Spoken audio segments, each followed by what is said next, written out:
Hello and welcome to the first ever live Diminishing Returns and video Diminishing Returns. Yeah. I mean, we've dabbled in video content before, haven't we? I'm Sol. You can finally see what I look like if you've never bothered to look it up before. Joining me as always is Alan, who you as patrons should hopefully have seen eating a spoonful of mustard in our one previous foray into video content. Alan, say hi. Hello.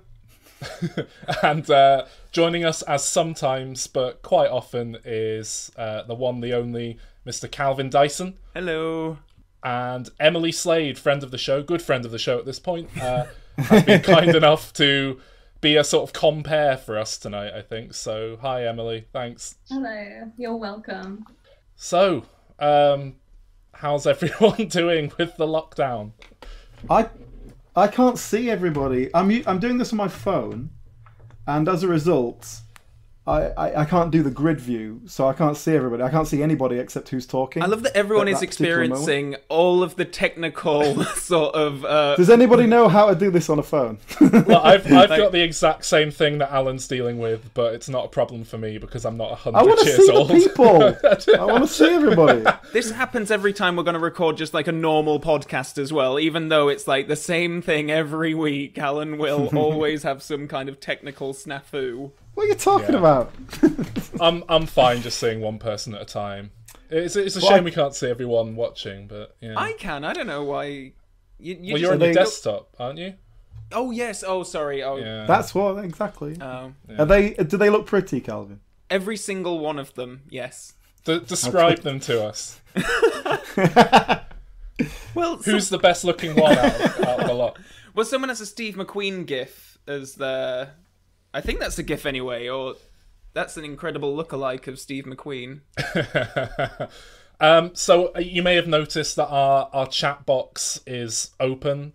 I don't know if that's unusual. I think it's usually open. I don't know if you can even turn it off. But please do feel free to chime in with comments. It looks like lots of people have been already.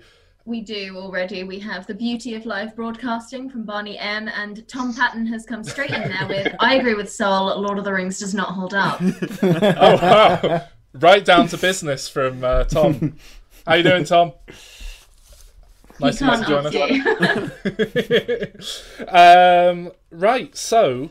I was thinking at the start that we could, because we're on video now, we could do a little kind of MTV Cribs style look around where I live, but I've spent so long precariously balancing my camera up here that I don't want to move it now, so I'm going to throw that idea out of the window. But I have gone to the effort of emulating Calvin by leaning a movie poster sort of awkwardly in the background. What do you mean awkwardly? My poster is... leaning very well. Are you also enjoying my extra bit of leaning decoration? Well, you might have noticed that I've got a whole load of books in the background. I've gone for a much more highbrow... Well, I've got books as well underneath the Frasier, but... Here we go. This poster, by the way, guys, I don't know if you can see what it is, but this is a hint of an upcoming episode, so... those of you listening, not a hint won't be so much as a reveal. Well, no, because there's some significant glare on the poster, so they might not be able to see what it is. But yeah, that is something we're going to be covering in the coming weeks, if all goes to plan. Do you like my background of a plain white wall? It's nice, isn't it? I like the jacket, Sol. I know, yeah, it's something I've learnt from Electric Six, the masters of entertainment. You'll see him just milling about in like a jumper, Should I put a jacket on? Before the show, and then they walk away and they come out on stage wearing suits all done up, and then they go off stage at the end and they come out to meet the crowd, and again they're in like woolly jumpers and scruffy. Tom Patton has just asked, what film did everyone see last? He saw Schindler's List yesterday for the first time. That's fun for quarantine. For the first time. I watched Schindler's List for the first time quite recently, actually, a few weeks ago, and really fun film. I might as well get into it now because I don't know if it's quite a breeding ground for comedy gold, so it's probably not something that we're gonna do a main episode on. We might, I don't know, but my mum basically got me to watch Schindler's List when I was about far too young to watch Schindler's List. I was probably like 7 or 8 because it was on Channel 4, and she thought, oh, this is an important film. I'm going to be a great parent and make my kid watch this film, even though they have no concept or understanding of what it's about. And I mean, I had a vague idea. I knew what World War II was at that age. I was going to ask that. How old were you again? Sorry. 7 or 8. I remember watching... I mean, I rewatched it recently, so I remembered the point I got up to, which is when Ralph Fiennes goes into a room and shoots someone in the head, I think. But it's about halfway through exactly. And my mum was like, no, it's horrible, and turned it off and wouldn't let me watch the rest. But I don't think I was really getting it anyway. So for years and years, I kind of had it in my head that I had seen Schindler's List, even though I kind of hadn't. Similar to Lord of the Rings: The Two Towers. And I watched it recently, a few weeks ago, and it was phenomenal. I wept. What, Lord of the Rings: The Two Towers? No, God, no. I mean, I cried at that for different reasons, just fatigue. Tom says that you watching it is what made him watch it. It was the last film on the IMDb top 10 that he hadn't seen. Same here, George actually. saw Goodfellas for the first time yesterday, and I've never seen that. Peter saw Eraserhead for the first time. Oh. George, little tip here. If you haven't seen Casino, the sort of spiritual sequel to Goodfellas, check that out. It's much better. And I say this as someone who likes Goodfellas a lot. So, yeah. But yeah, Calvin, Alan, what have you guys been watching? I saw Mission Impossible, the 4th one. Ghost Protocol. That's the one, yeah. The Brad Bird one, Sunday. Yeah, that's it. Yeah, the Brad Bird one. You've seen that before, though, haven't you? I saw it at the cinema when it first came out, like nearly 10 years ago now, so I felt like I was kind of going into it afresh, but I'm watching them sort of all the way through for my YouTube channel, and I don't like Tom Cruise at all. I can't stand him. And yet, Ghost Protocol was really great. I really, really enjoyed it. I'm rewatching Community at the minute, which I love so much, but I just got to an episode with all these celebrity lookalikes where the gang are made to come and be celebrity lookalikes the other day, and there's a bit where they just kick out a load of celebrity lookalikes, and a guy comes out wearing sunglasses just going, and I realised it was meant to be Tom Cruise, and it was wonderful. Again, see, this is the visual element you guys are getting tonight. Impressions of an impression. So yeah, Mission Impossible Ghost Protocol. I remember finding it really weirdly directed, like it felt very weirdly flat in a kind of weird way with the cinematography. I don't mean flat like not enjoyable, just the cinematography, the layout felt very 2D, and all I could chalk it up to was perhaps because Brad Bird's from an animation background, but that doesn't really make any sense to me. Alan thought it might be because there's so much green screen and VFX work going on, although, to be honest, with Mission Impossible, so much of it's done practically. Yeah, no, I watched the behind-the-scenes thing. Tom Cruise was actually out there on that massive building in Dubai. There was, like, no effects. It's like, oh no, he's actually out there. They're sticking a camera out there, just filming him go. It's weird when you're watching like the behind the scenes stuff and he's just like hanging around and flipping around the whole building and everything, just like all casual, and he's having to act more nervous to be in character. Like normally that's the other way around. Actors have to like act more casual when they're doing dangerous things, but he had to look more nervous. Yeah. Don't like Jeremy Renner in that one either. They definitely introduced him as like, well, if people don't like Tom Cruise anymore, maybe we can just do these films with this guy, just like we'll do the Jason Bourne films and the Avenger films. They've tried that a few times. Yeah. It's never worked. With like every franchise there is. I'd be well up for a Mission Impossible spin-off where we position to following Alec Baldwin as the lead guy instead. If I had to pick one of the characters, current, stocky-shouldered Alec Baldwin. I'd love to see him climbing a building. Yeah, isn't he in like the 6th one? I've only seen up to 4. Yeah, he's in it somewhere along the lines. Yeah, he's the boss of the agency or whatever. Oh, they always have different bosses. It was Tom Wilkinson in this one. In the last one, it was Lawrence Fishburne. Then it was before that Anthony Hopkins. Then before that, it was some other guy who I don't know. I think John Fishy Voight. Larry comes back as well in a subsequent one, though I might be misremembering. But I remember with Mission Impossible always thinking like, until the most recent one, which I genuinely enjoyed for the first time. So They're shaking it'll be heads. interesting Tom's to shaking see his what- head. Oh, nodding his head, sorry. All right. In agreement. Tom says Mission Impossible 2 is the best. Chris says, is Mission Impossible the first franchise where the first great film came 6 films in? Ooh. Yeah, probably. I was thinking maybe Fast and the Furious, but I wouldn't say that's had a great film yet, personally, for my taste.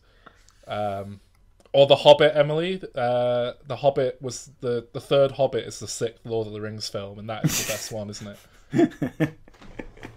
The third Hobbit is the best Lord of the Rings film. I'm gonna have to get back to you on that one. It's my favourite because it's the only one I haven't seen, so it's whatever I want it to be in my imagination. Until I force you to do it and then refuse to be part of the episode, so I don't have Are you going to be looking at the Hobbit ones, actually, after you've done Lord of the Rings? There's no plans currently, but I think it's probably inevitable we'll get round to it at some point. People do seem to be enjoying our Lord of the Rings episodes, even though we've been slagging them off, and I thought people really liked those films. The problem is that we found people who like Lord of the Rings to come on with us, but we can't find anyone who likes the Hobbit films. These people don't exist. I genuinely, and I know this is hideously controversial, but my memory of the first Hobbit film is that I might enjoy it more than... I liked the first Hobbit film. I wasn't allowed to see the Lord of the Rings in cinema, so when I got to see the first Hobbit in the cinema and I was in Middle Earth on the big screen, I was like, this is incredible and so much fun, and I loved everything to do with Radagast. But I must say, when I watched the first Hobbit film, I went to the cinema because I wanted to see the high frame rate they were filming it in. And so for me, there was an element of, oh, this is an interesting new bit of visual tech, and I can't quite see this working and taking off. But whenever I got bored, I could just fall back and really focus on the visuals in a way that I couldn't with the other films. I've just realised that our third Lord of the Rings episode isn't actually out yet. So for everyone watching this live, sorry, we're kind of spoiling that none of us are one round to it. That's not much of a spoiler, really. It's to be expected. I'll say Alan and I both kind of do inverted arcs, where I feel like I kind of end the trilogy where Alan started it, but then Alan kind of ends the trilogy where I started it. Oh, look, wait, guys, I've worked out how to see other people. You done it? Come on, then, tell me how to do it, Alan. I'll do it on mine. What do I press? Swipe left. Swipe? Yeah, on the phone. Oh my god. Oh, wow, there's everyone. Oh, amazing. I did it by accident. So I can see you guys. Cool. I can see Grace. I can see Tom. I can see a man named iPhone. Looks good. Harry had asked if you'd seen The Lighthouse and if you had thoughts. Oh, Harry, hello, Harry. I didn't know you were here. Emily, I think someone's waiting to get in, he says. We just got a message. Oh, God. Yeah, I can see I've got a whole load of pop-ups from friend of the show, Connor Murray, who's yelling about something, so he's probably trying to get in. Sorry, I know you guys asked a question, but I'm distracted by looking at all these white men. Everyone looks a lot older than I thought. Okay. I always thought our listeners were like 12, but I've seen you all now. I feel better. Grown-ups. The Lighthouse. I watched earlier this year, maybe last year. No, it was last year. I got a screener through work, and I forced my girlfriend, who normally only watches stuff like Legally Blonde, to sit through it with me because I really wanted to watch it. And I thought, well, it's got Robert Pattinson in it. And normally if she doesn't like something, she makes it very clear. But I think she was just completely dumbfounded by it and didn't know what to think. She was just very quiet after we finished. But I loved it. I think it blew I was my never mind. quite sold on Robert Eggers, is it? His previous film? The Witch. The Witch. I didn't dislike The Witch.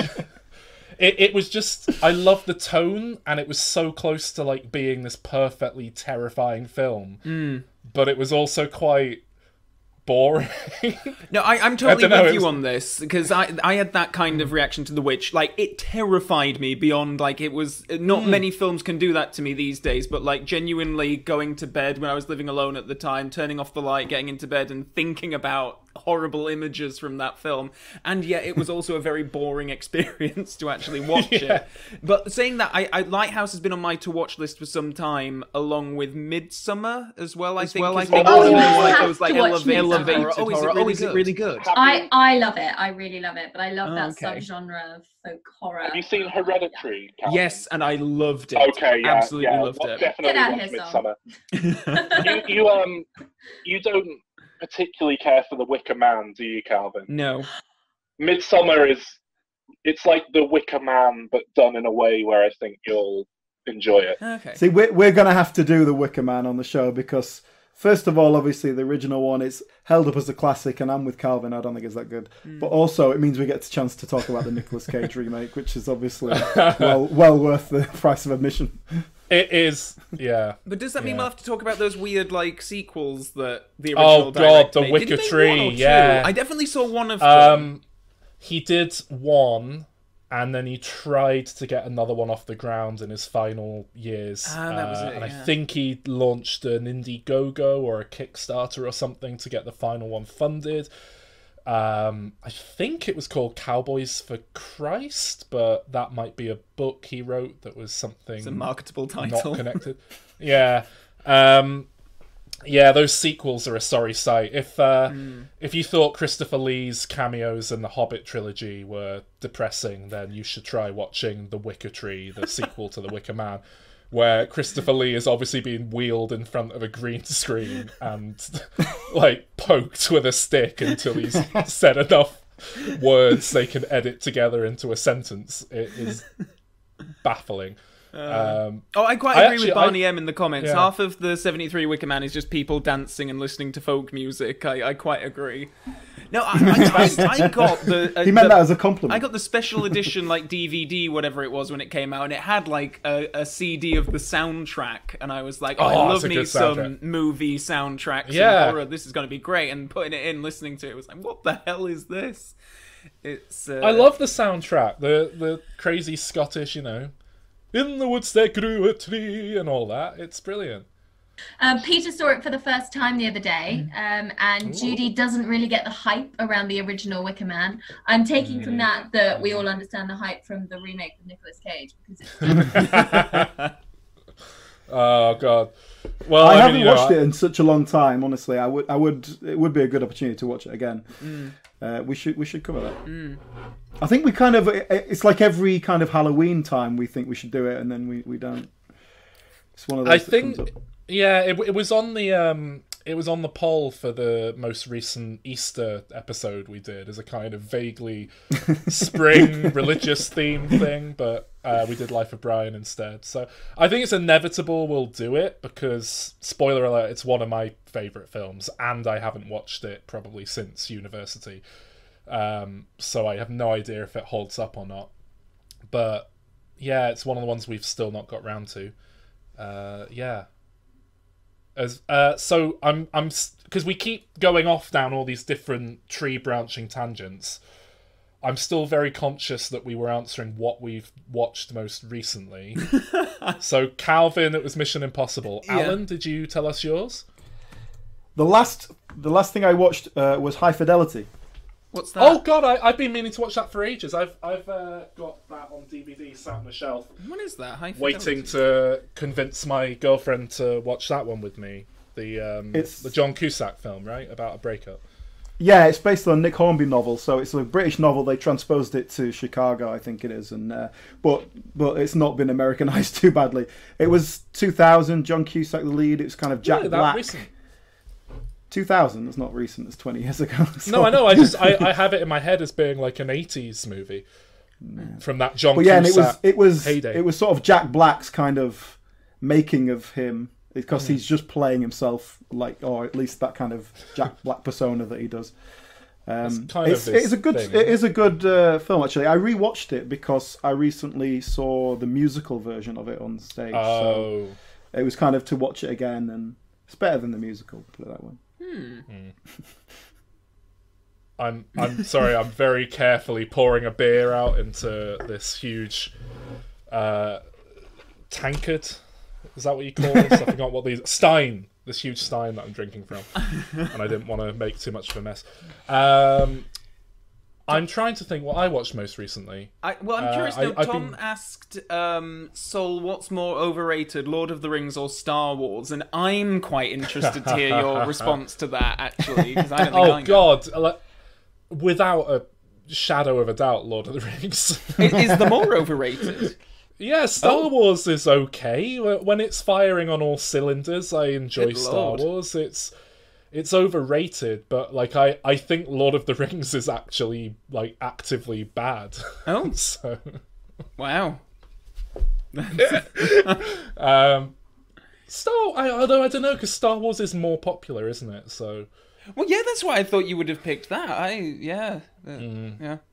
Calvin, I am right in my memory that you also do not care for Lord of the Rings, right? Because I've been saying that on our podcast going out at the minute about the trilogy. It's been a while since I've watched them, probably too long. I've been wanting to rewatch them recently, actually, so I can listen to the podcast with some more informed knowledge about the films. I remember liking the first three a lot, but then I think because the most recent ones I saw were The Hobbit, which just like I saw them all at the cinema like 3 or 4 times when they first came out. I remember really liking them, and then The Hobbit came out. Who goes to see a film 3 or 4 times? Honestly, like I just can't get my head around. When you are from concept. a broken family like I am, Alan, and I have a dad and a stepdad and an uncle that all want to go and see it, and none of them like each other. So. Oh well, see, my parents don't watch films, so that's fine. That's all right then. This is good though, because we're setting the record straight. Because I've just been saying that you hate Lord of the Rings for the last 3 episodes of this podcast. I loved the Hobbit book when I was a kid. That was one of the first same things I here. remember reading, Yeah. like proper books anyway. But I thought the films were abysmal, and I think they've sort of soured my relationship with the whole. But I still remember the Hobbits very vividly, and yeah, no, they're bad. I know we have a whole load of little bits and bobs to chat about planned tonight. I don't know if it's worth jumping into any of those yet. What do you think, Alan? Does your quiz take any prep? The quiz is ready to go. I've got a James Bond quiz for Calvin. Hooray! But I'm assuming there's got to be a lot of Bond fans in this call, so I think that might be okay. What's the name of the quiz, Alan? Is it the name that I suggested? If you want it to be. Yeah, I really do. Oh, wait, I really what? do. What's the name of it? Go on, Sol. I told Alan that the quiz should be called "Who Wants to Be the Most Bond Aware?" Bond-aware. Oh my god. And that way we can ask you a load of questions about James Bond, but you get 3 lifelines. So you can ask the audience, because we have an audience for a change. You can phone a friend, which basically means ask me and Emily. Brilliant. If either of us know the answer. Oh, that's great. Phone a Bond, the other one? Tom Patton says. Phone a Japanese Bond, that's what Tom's suggesting. I think that's a good idea. Oh, brilliant. Yes. Go see if he's scratching at the door. He can't remember anything from that far back. Hello, Pa. I'm in charge of the doors here, so I'll be managing who comes through them, thank you. So It is a shame that no Eddie Okay, Murphys. we can't really have special guests in this video format. You'll have to like put a sheet above your face, and then we'll just hear a voice.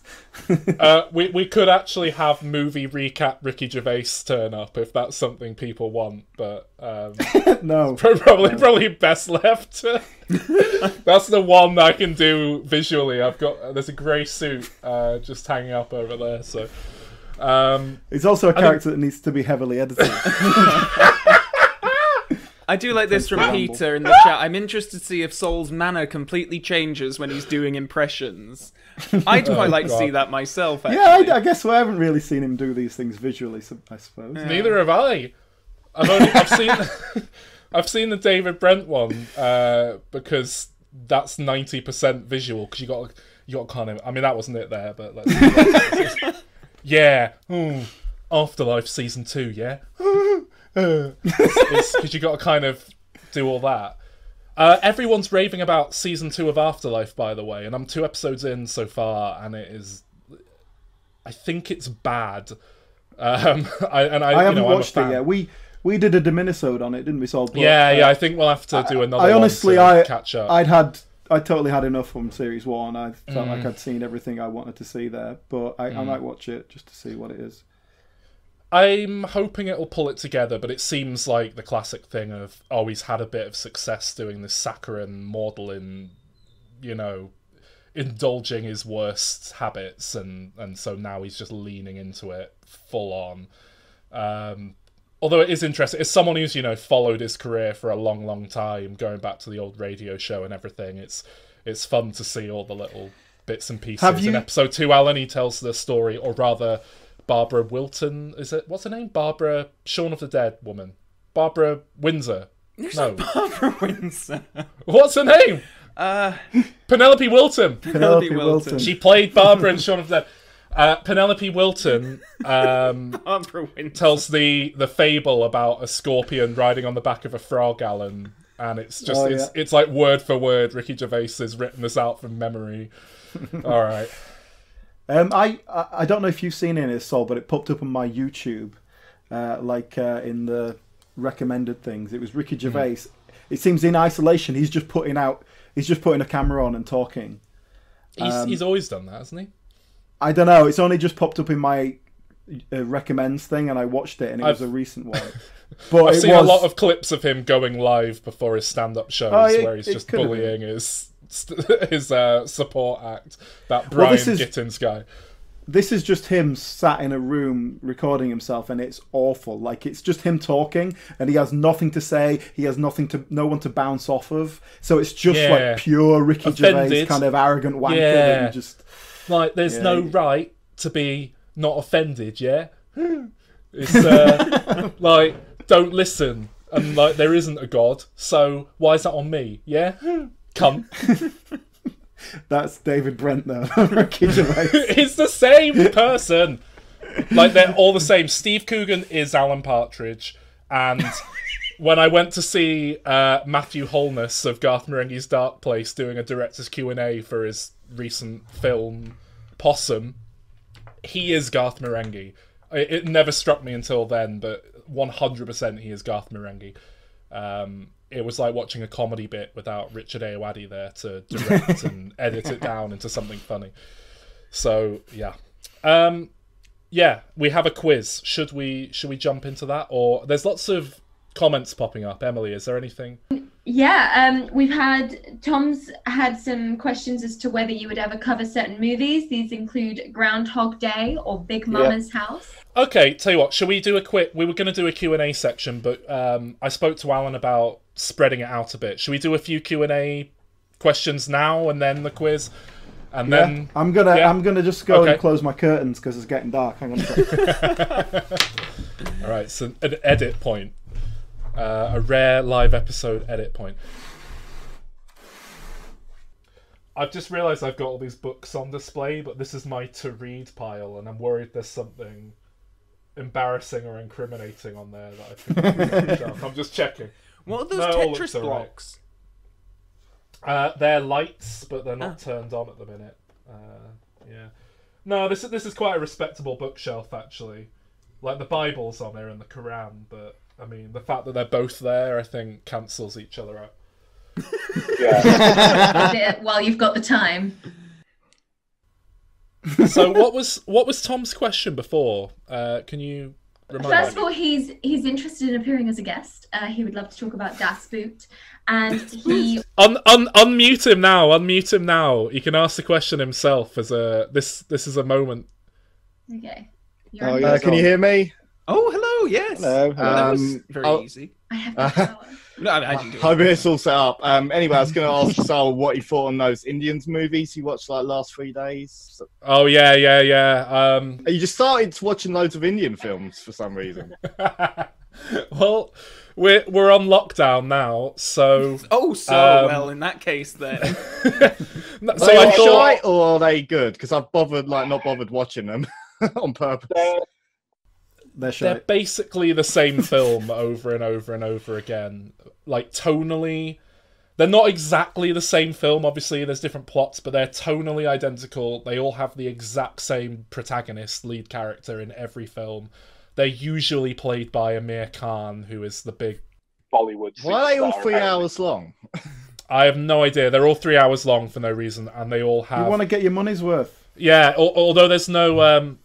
They're usually not musicals in this day and age. They still adhere to this sort of musical film language of having a. There'll be like a 3-minute music video where a song plays over the top of a character getting on a bus and going to the shops, and it's just kind of because they have to put all these songs in.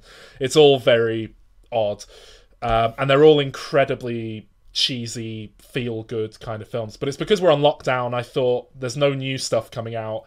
Now is finally the time to make a real dent in my, big lists of films I need to watch. And I thought, well, I've not tackled the IMDb top 250 in a while.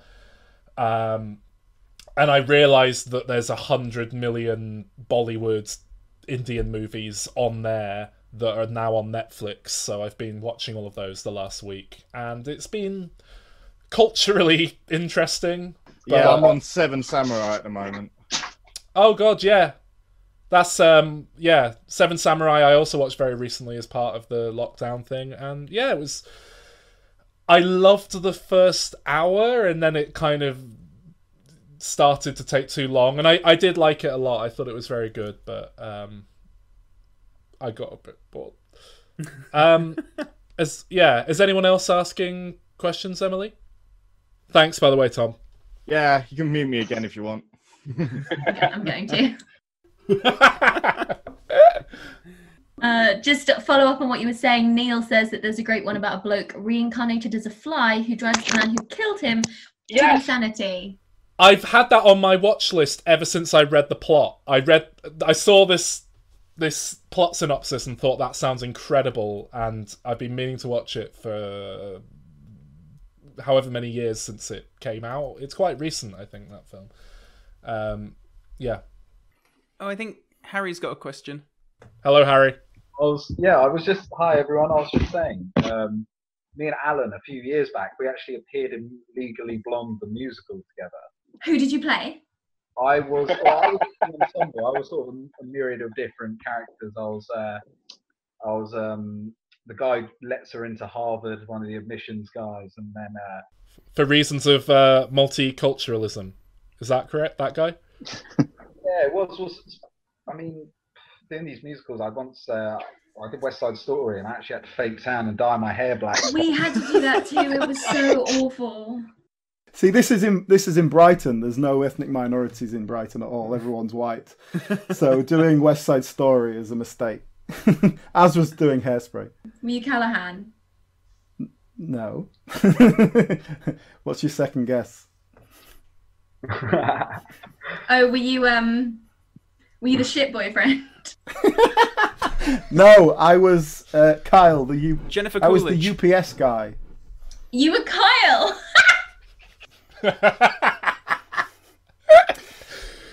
It's not a laughing matter. I was very good.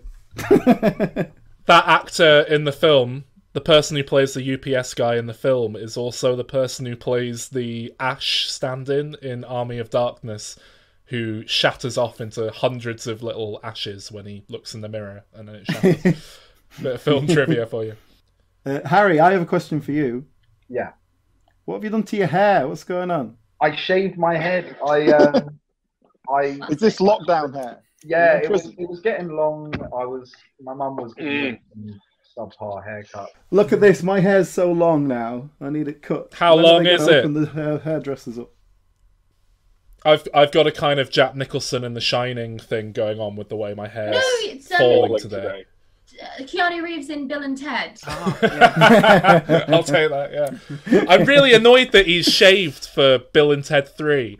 When I heard they were making Bill and Ted 3, I was like, that's this year's Halloween costume sorted. And now he's clean shaven. It looks fucking old and sad and upsetting.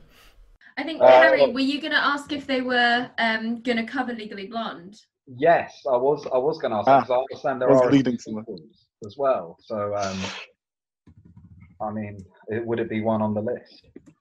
It is something my girlfriend has been pushing for a while, so I mean, it could happen, I suppose. I've never seen it. Me? Yeah. I watched it recently. My girlfriend made me watch it, and I wasn't hugely impressed. I do like the musical, though. I really like the... I mean, I've never watched the musical. I like 2 songs off the soundtrack. I've listened to the soundtrack, and there's 2 songs in particular that I really like. Which 2? And I'm a huge fan of the Mean Girls musical soundtrack, and really want to watch the Mean Girls musical, and the songs are written by the same person. And they're turning that into a movie currently. The 2 songs are... that I like from Legally Blonde. Oh my god, you guys. Oh my god, you guys. I hated that song so much. What You Want. Oh, it's great. It's What You Want is perfect, What You Want is amazing. yeah. Oh my god's the perfect encapsulation of like, oh, we're actually doing this. It's Legally Blonde, the musical. Okay, it's great. Chip It on my is great. shoulder. I can't even remember them. I was in it. I can't remember the song. Well, you didn't sing any, did you? You just No, walked out. I wasn't with allowed to sing. You walked out with your bulge on show and threw a box at someone or whatever it is he does. Pretty much, yeah. They bend and snap in front of you. We had a hen party in the audience, and when Alan came on to do his in the fight short go across the stage, they were just giving him hell. Vividly remember. Alan has that effect on women sometimes. It's weird. Because, I don't know, I mean, you know, he's not an ugly guy, but I wouldn't have thought he was that incredible. But, you know, I've been out with Alan before, and women have come over. Do you remember, Alan, we were doing a pub quiz once, and this incredibly odd woman came over and was like, my friend actually really fancies you, and she asked me to bring you her number, and pointed to her friend, and her friend was even more kind of meek and odd. Yeah, I slept with her. Yeah. I'm gonna before somebody cries, probably me.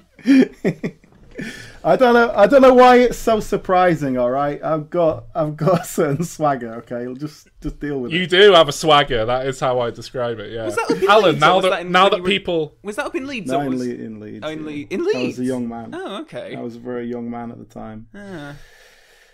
Still had it. Before And you still had the settled energy down for it. with the perfect woman. Well, now that we have a like that. visual component, Alan, can you demonstrate your hilarious walk for the viewers? The ridiculously over-swaggered walk.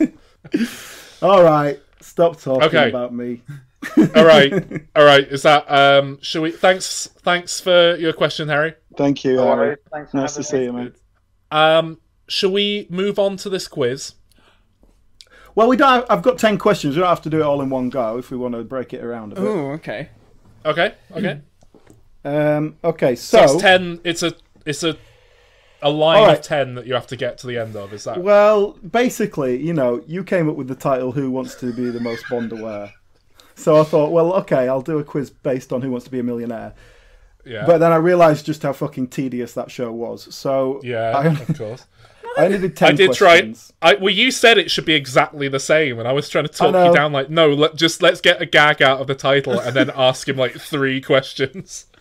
But Yeah, and it was when I came to do the questions, Because I thought, the first 5 are always like the easy ones anyway. But it's just there's no point doing the easy questions, especially if you're doing someone's specialist subject. So basically, I've got 10 questions. Some of them are relatively easy. I think a couple of them are actually quite difficult, and you might struggle. So we'll see how you go. Okay. So you have got 3 lifelines, I believe, Calvin. Is that correct, Alan? Yeah. Okay. I guess you can use your lifelines if you want. So ask the audience, ask Sol, and 50-50. I'll narrow that. Okay. Oh, so it is multiple choice. I will get 4 options. Well, if you need them, I think you probably be able to get a lot of them without it. Okay. But we'll see about that. Okay. Let's start with an easy. You need to do one your here. Chris Tarrant impression. Actually, that's a bit of a dated reference, isn't it? It's Jeremy Clarkson now. Do a Michael Sheen impression, then it's relevant. Do Michael Sheen as Kenneth Williams. Okay, I've got an easy one to start you with, okay? Okay. Which word appears most frequently in the titles of Bond films? Ooh. Obviously, we're dealing with the excellent Eon question. Bond films. Okay. Is it the? What are the options? Okay, the options are: is it A, die? Is it B, the? Shit, that's an option. I thought we were. Is it C, with, or is it D, only? Huh. It must be die. Is that your final? Why do you think it's die? Well, die another day, live and let die, no time to die. Right, that's 3. Right.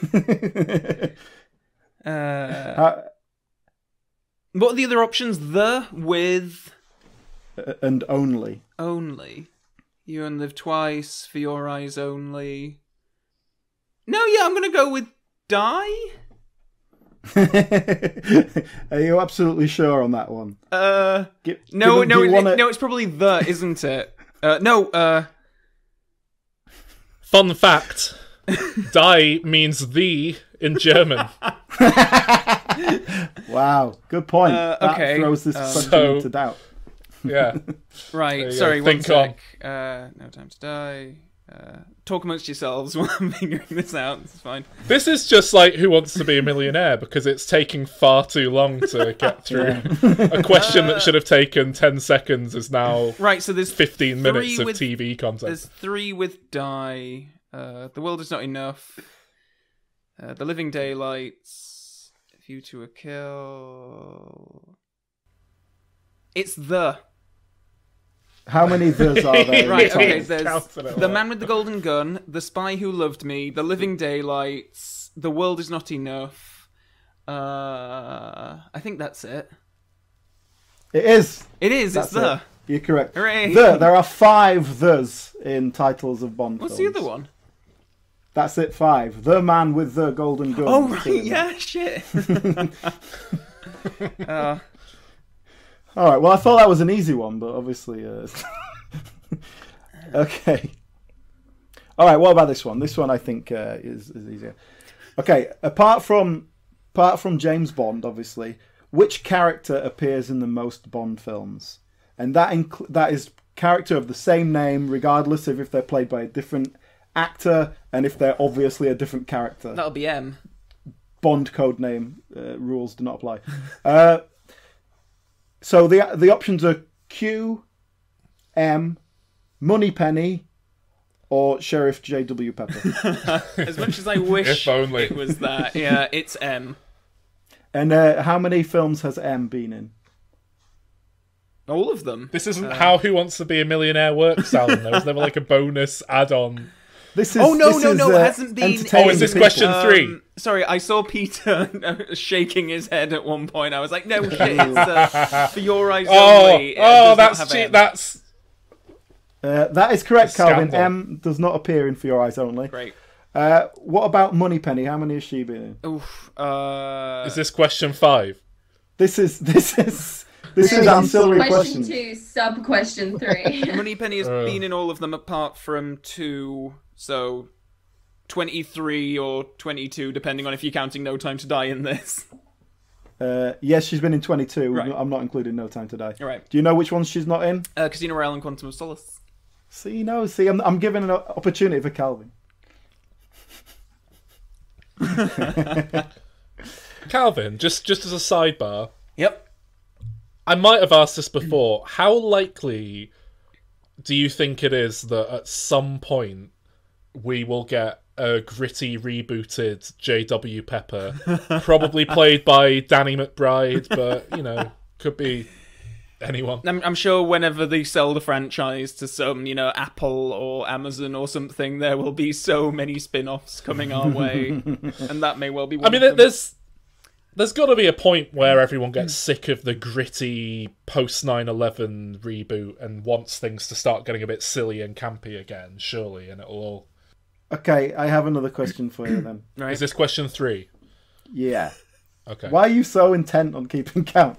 Because we got 7 more after this. I'm just very aware of... Well, we don't have to do them all if it doesn't happen. Okay. Fire them. Yeah, if you get one of these wrong, Calvin, you're out and you fail. You don't get to be the most Bond aware. This is a quick one for you. Okay. Which of the following is not an ingredient in a Vesper martini? Okay. Ooh. As described in the novel Casino Royale 1953. Oh, great. Okay. A. Gordon's gin. All right. B. Vodka. Right. C. Kina Lillet. Yeah. Or D. An olive. An olive. Final answer. Ooh, he's very confident. That is correct. An olive is not an ingredient in a Vesper martini. You serve it with a slice of lemon. Oh no, a twist of lemon, something like that. Yep. Well done. You are the most Bond aware. Okay. I don't know if you'll know this one. Okay. What is the date of Ian Fleming's death? That would... as in the day, like the 3rd of March or whatever? Like, that specific? Yes, oh, shit, that's alright. a date. Well, I know it's 1964, but what are the dates? You see, well, my options, I gave you options, but they all have different years because I didn't want to make it too difficult. Oh, right. So, okay. is it 28th of May, 1962? Right. 17th of April, 1963? 12th of August, 1964? Or 22nd of December, 1965? It's C, Alan. Final answer. Yes, well done, 1964. Yeah, because he visited the set of Goldfinger, but did not live long enough to see the completed film. Oh, that was the good one as well. What a shame we didn't get to see the best adaptation of his work. Shall we do one more and then have a break? We'll do some later. Okay. Well, hang on. What is that? Was that number 4? So this is number 5. Yeah. In what country is Ian Fleming International Airport? Wow. Okay.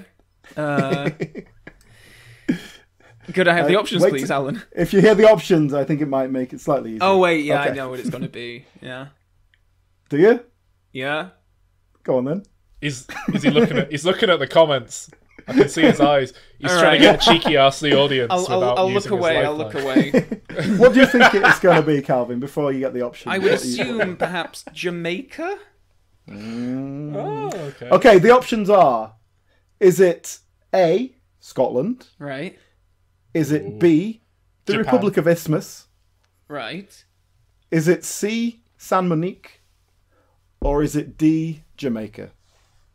Right. Well, 2 of those places are not real, so this narrows it down to Scotland and Jamaica. I'd be tempted to use 50-50, but it's going to be Scotland and Jamaica, isn't it? I think I'm going to have to ask the audience. Oh. What does that mean? Can I look at the screen again? Yeah, you can look Okay. at the Hey, screen. ladies and gentlemen, if you want to write in the comments in the chat what you think the answer is. Peter says Jamaica. Jamaica probably, says George. Chris says Jamaica. Tom says Jamaica. Okay, great. Murray says Jamaica. All right. I think... Barney says this is going to end like an IT No. episode if I answer. I'm going to go D, Jamaica, final answer. That is correct. Well done. Yay! It is Jamaica. I think it was in 2011 or something. Oh. And it was quite recently. And the locals were like, shouldn't we have named this after like a prominent Jamaican person? But I think the mayor or whoever it was who was doing this basically said we don't want to name it after a Jamaican person because if we name it after Ian Fleming, people might come to it because he's a known person, pretty much. This was before Cool international Runnings, wasn't it? international influence, not just Jamaicans. Turns out. What's wrong with the Usain Bolt airport? Eh? Tom says that he predicts that Saul's favourite Bond movie will be Casino Royale. So that is interesting. I don't know about you guys and Bond. So the three of you, what is your favourite? Mine is Casino Royale. It's the only one I've really seen, and I've read the book. And I obsessively watched it. I watched it when I got it on DVD. I watched it every single Sunday for like 7 months. And I had a Algerian love knot. Did you actually? I genuinely did. That's so cool. Yeah. What does that mean? It's the necklace that he gives Vesper. It's great. I fucking love that movie. I can recite it off by heart. So what is your... getting to the end of that glass of wine. What are your favourite Bond movies? Well, mine, it comes down to often GoldenEye and Skyfall for me. Those are two of my absolute favourites. And I'll throw in The Spy Who Loved Me in with those as well. And The World Is Not Enough. We're up to GoldenEye, aren't we, on the podcast? Yeah. That's the last one we've done. Yeah. Right? Yeah. Chris says he's a GoldenEye man. Tom says GoldenEye. Neil is Licensed to Kill. Oh. Yeah. Oh, that's a man after my heart. I think I'm still gonna have to go Goldfinger. Oh, really? Yeah, I think so. We haven't rewatched the Daniel Craig ones yet. There's potential there, but because I haven't watched them for so long, I'm gonna stick with Goldfinger at the moment. My favourite is still Doctor No. I have seen that one. I was doing a best British movies ever made list, and it was like up there. So But it's worth noting I have only seen the ones we've covered on the podcast. I'm yet to see any of the Daniel Craig ones. Realistically, you've seen the good going... Pierce Brosnan one, though. Yeah, realistically at this point, it's going to be Skyfall or Casino Royale, probably. But that is assuming I like them and don't think, oh god. But no, I think I'll like the new Bond films. I think I will. Oh, yeah. And yeah. I think it's... I honestly, I wouldn't be surprised if I even like Quantum of Solace and end up being a real like against the grain dickhead. But if I could just take the first half of License to Kill, that would be my favourite one. But it just kind of it's that whole thing where Bond movies are kind of films of two halves, and I lose interest when Bond goes off to do some separate adventure in the second shagging. I recall. He doesn't do that much shagging in License to Kill, does he? No. AIDS. Yeah, that was late 80s. It was the AIDS panic. Yeah, so that's what Calvin says. Because I genuinely really loved. No, that's Calvin put it to us, and I presume from some place of authority that they toned down the shagging in Bond films in the 80s because of AIDS. That completely makes sense. I 100% believe that. Yeah. Neil has asked if we're ever going to do Never Say Never Again, which I think is a good question. One of the unofficial Bond films. We will. I have seen that one after we've done the full run. Did you do the 60s Casino Royale? The like parody Casino Royale? No, not yet. No, Again, we we'll had probably that end up doing it after we've done the full run. Yeah, we just done a Bond double bill a few weeks ago, with whatever came before GoldenEye and then GoldenEye, and originally we were gonna do whatever came before GoldenEye. Was it License to Kill? It was. Yeah, we were going to do License to Kill, and then the 1960s Casino Royale as a kind of special film leading into the release of No Time to Die, which we have all sorts of already incredibly dated podcast material up there of us laughing at coronavirus and how little it's gonna do and all that sort of stuff. So we were planning to do it, but Calvin, I think quite rightly said that there's less interest in that than there is in just the actual Bond movies. So I think, again, it's kind of inevitable we'll get to it, but probably not until we have completed the watch through of the proper canon Bond movies, I would have thought. Which we've still got quite a few to go. Yeah. 9 or something like that. We're going to the 3 Brosnans, 4 Craigs, 5 Craigs probably by the time we get through all them, and then 2 unofficial ones. So yeah, like another 10 really. 2 unofficial. Oh, including Casino Royale. Yeah. Right. I'm enjoying Tom's ratings as well. He did not like Quantum of Solace, and I quite agree with you, sir. It's the same fight on different methods of transportation. They do it in a plane, then they do it in the desert walking, then they do it on a train, then they do it in a car. It's just the same thing. Peter rewatched Moonraker, and he's now very scared of Elon Musk. Oh, yep. A sustained fight across different methods of transport sounds like Duel, but less boring. It's not sustained. It's the same. So they'll do a fight, then they'll do some plot, then they'll do a homage to the one where she's covered in gold. Gold? Okay. So it's Gold not like member. a Family Guy Member, chicken yeah, fight. You know, when they finally get round to making Family Guy the movie, which has been in the works for about 10 years now, I really hope it is just a 90-minute chicken fight. In fact, I really hope it's 90 minutes of Conway Twitty just to, like, infuriate the audience. I think that would be hilarious. Wouldn't be a good film, but No. as like an art installation in the cinema, I'd be all for it. I'm just going to top up my Coke. I'll be back in a sec. I might top up my wine. Oh. He's going to take a little toot. Oh, well. Oh, we're having a mid episode break, guys. I'll get a drink as well for playing those games. What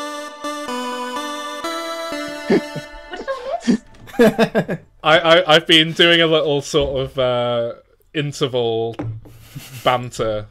I don't know if you've ever gone to watch a live TV show being recorded and they have like a really weak comedian come out before they start recording and in between episodes just to kind of keep the energy up.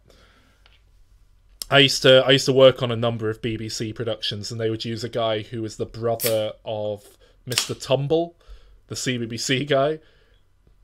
But he had like a set routine. He'd be like, "Oh, ladies and gentlemen, ladies and gents, oh, tell you what, ladies and gentlemen, Alzheimer's runs in my family. I tell you what, ladies and gentlemen, Alzheimer's runs in my family. Tell you what." And it was the same joke every single night, and they cracking up. Right, we're ready to record Mastermind. Weirdly enough, they had him on to warm up the audience for Mastermind, which is not. You just have to sit there very tensely. Yeah. Like, oh, good one. Yeah, well, I mean, I worked on Citizen Khan, the terrible, terrible sitcom as well. And he was the warm-up comedian on that, and I thought, okay, yeah, you get a comedian in, get everyone ready to laugh. And then I went and did a stint on Mastermind, and yeah, it was the same guy warming them up. It seemed very odd. What would your Mastermind topic be, 3 of you? James Bond. Ooh, James Bond for Calvin, definitely. Is that too broad? Do you have to be more specific? Do you want to narrow it down a bit and be like the movies or the books or the between? Pierce Brosnan films. I would go for that. Nice. I'll tell you now, I think it's really, like, do not try and look better than, just, like, go for what you know. So James Bond, perfect for Calvin. Because when I did it, there were certain people on the show, particularly with the celebrity edition that I did that year, where, you know, some of them were like, yeah, Back to the Future and Friends seasons 6 to 8 and stuff like that. And you thought, okay, cool, they'll know that. But then, you know, there were some models. I remember there was a model who I remember talking to, FHM's 29th sexiest woman of all time or something like that. But I remember it being really bizarre because her specialist subject was something like Kings and Queens of England, some like big historical thing. And she said to me in the green room, like, "Oh, I was thinking about doing, you know, Jennifer Aniston's haircuts or something like that." But I thought, no, I'll do something proper. And then she went out and bombed, got like nothing right. And it was like, just you should. And then, you know, then, yeah. And then well, we did you had, see? Someone did. We had some, proper nerdy people like Robert Peston and people like that who were just like, yeah, Back to the Future, yeah, great. And, credit to them, they knew their shit. So I'd probably go Futurama, I reckon. Maybe Electric Six. Alan? Calvin, did you see recently Darren Bent, who is a footballer you haven't heard of, did the Bond on Celebrity Mastermind? I have only heard him because of that clip. Did you do it? Did you do the quiz? Oh, yeah. Did you nail it? More or less. Yeah, there might be one. I thought it was quite hard. When I was doing it, I was struggling with it. I'm not a Bond expert, but... I think on those celebrity ones, they tend to take it pretty easy on them as well, don't they? Yeah, it's for charity. The thing is, with Celebrity Mastermind, it's one round, basically. You do one specialist subject, one general knowledge. But on Real Mastermind, if you get through to the next round, you have to come up with another specialist subject and another specialist subject. Yeah, if you go to that's why it's hard. Yeah. That's it, but you don't want to spunk your best subject on the first round, because then if you get through, you've got nothing left for the final. Oh yeah, that's true. What would your specialist subject be, Alan? I don't know, honestly. It'd have to be something. I think you need to pick 3 astronauts. Do you know what? I like astronauts, but I'm no expert. I'd have to do a lot of research. Maybe like early manned space, like up to the Apollo moon landings. There was a TV presenter when I did it, Alan, whose specialist subject was Werner Herzog, and we had a little love affair, Werner Herzog chat in the green room. I got along with him so well just because it was like, yeah, Werner Herzog's a mad bastard, isn't he? Yeah, he's great. Yeah. But yeah, I mean, you have to pick 3, so. If you go through to the next round doing it properly. So, Calvin, what would your 2 other specialist subjects be? Frasier and... Okay. Oh, what else? Maybe the Alien films? Oh, no, Tom, actually. Really? Tom Alfred Tom Hitchcock, Patton, yes. Tom suggested it. Alfred Hitchcock, of course. Yeah. I forgot that it was my specialist subject then. Thing is, I'm a bit of a jack of all trades. I like to have a bit of knowledge about a lot of things. I don't know if I get very specific. I know a lot about British sitcoms. I might do something like... You'd be good at that, yeah. The work of British sitcoms Clement and Lafreniere or something like that, because at least I'd enjoy researching that and just watch sitcoms. I think I'd go Futurama, The Simpsons season 1 to 10, or maybe that'd be my. I'd have to specify that cutoff point. And then, Electric Six. I did watch once when a guy did Alan Partridge as his specialist subject, and I think he dropped 2 points, and I knew every single question. I was yelling at the TV. Yeah. I might Coen Brothers maybe I could do work of the Coen Brothers maybe. But you didn't even know that thing about one of the people working with Bruce Campbell on Blood Simple or something that I brought up on an episode we recorded ages ago. I don't know that much about anything. Yeah, so you'd fucking fail. You'd look like the stupidest one out of all 3 of us, and you're probably the smartest one. I'm more of a general knowledge guy. I'm a general guy. Does anyone remember on that quiz show when the answer was an organism and then a guy said orgasm? and that defined him for the rest of his life, and he was on clip shows remember when this happened, just doing interviews I said orgasm. Yeah, people were saying it on the street to me. Yeah.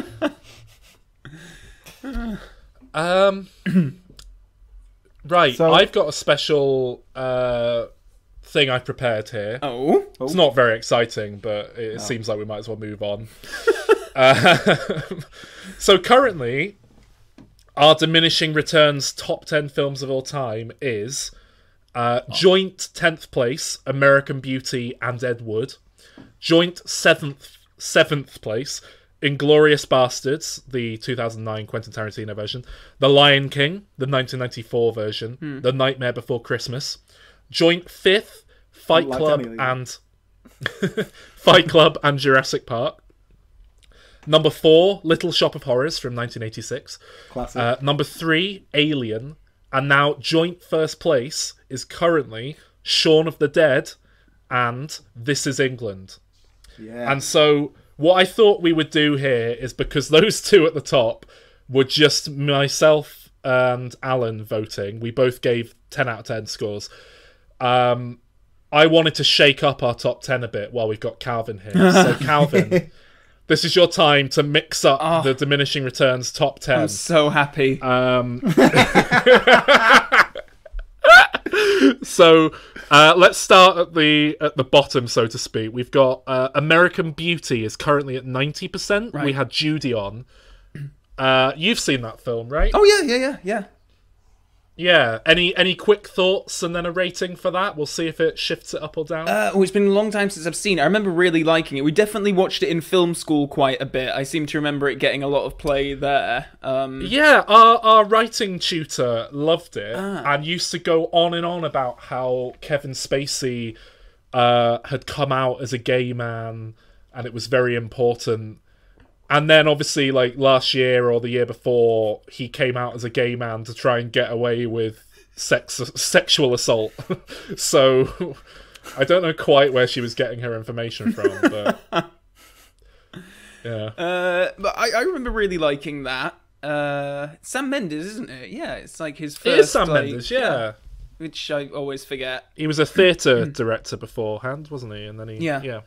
Well, if you'd have asked me back then, I would have probably said 8 out of 10. So, okay. I've not seen it in a long time, so I'm going to have to go by what I, would have thought back then. You can skip any of these if you don't feel like you want to... Oh, no, I can... taint it 'cause you haven't rewatched it. But if you want to submit an 8 out of 10 there, that is going to bring the score down, because it's currently at 90%. So, I'm not going to... Alan, you can do the maths. You're better at maths than I am. Judy's getting annoyed in the chat.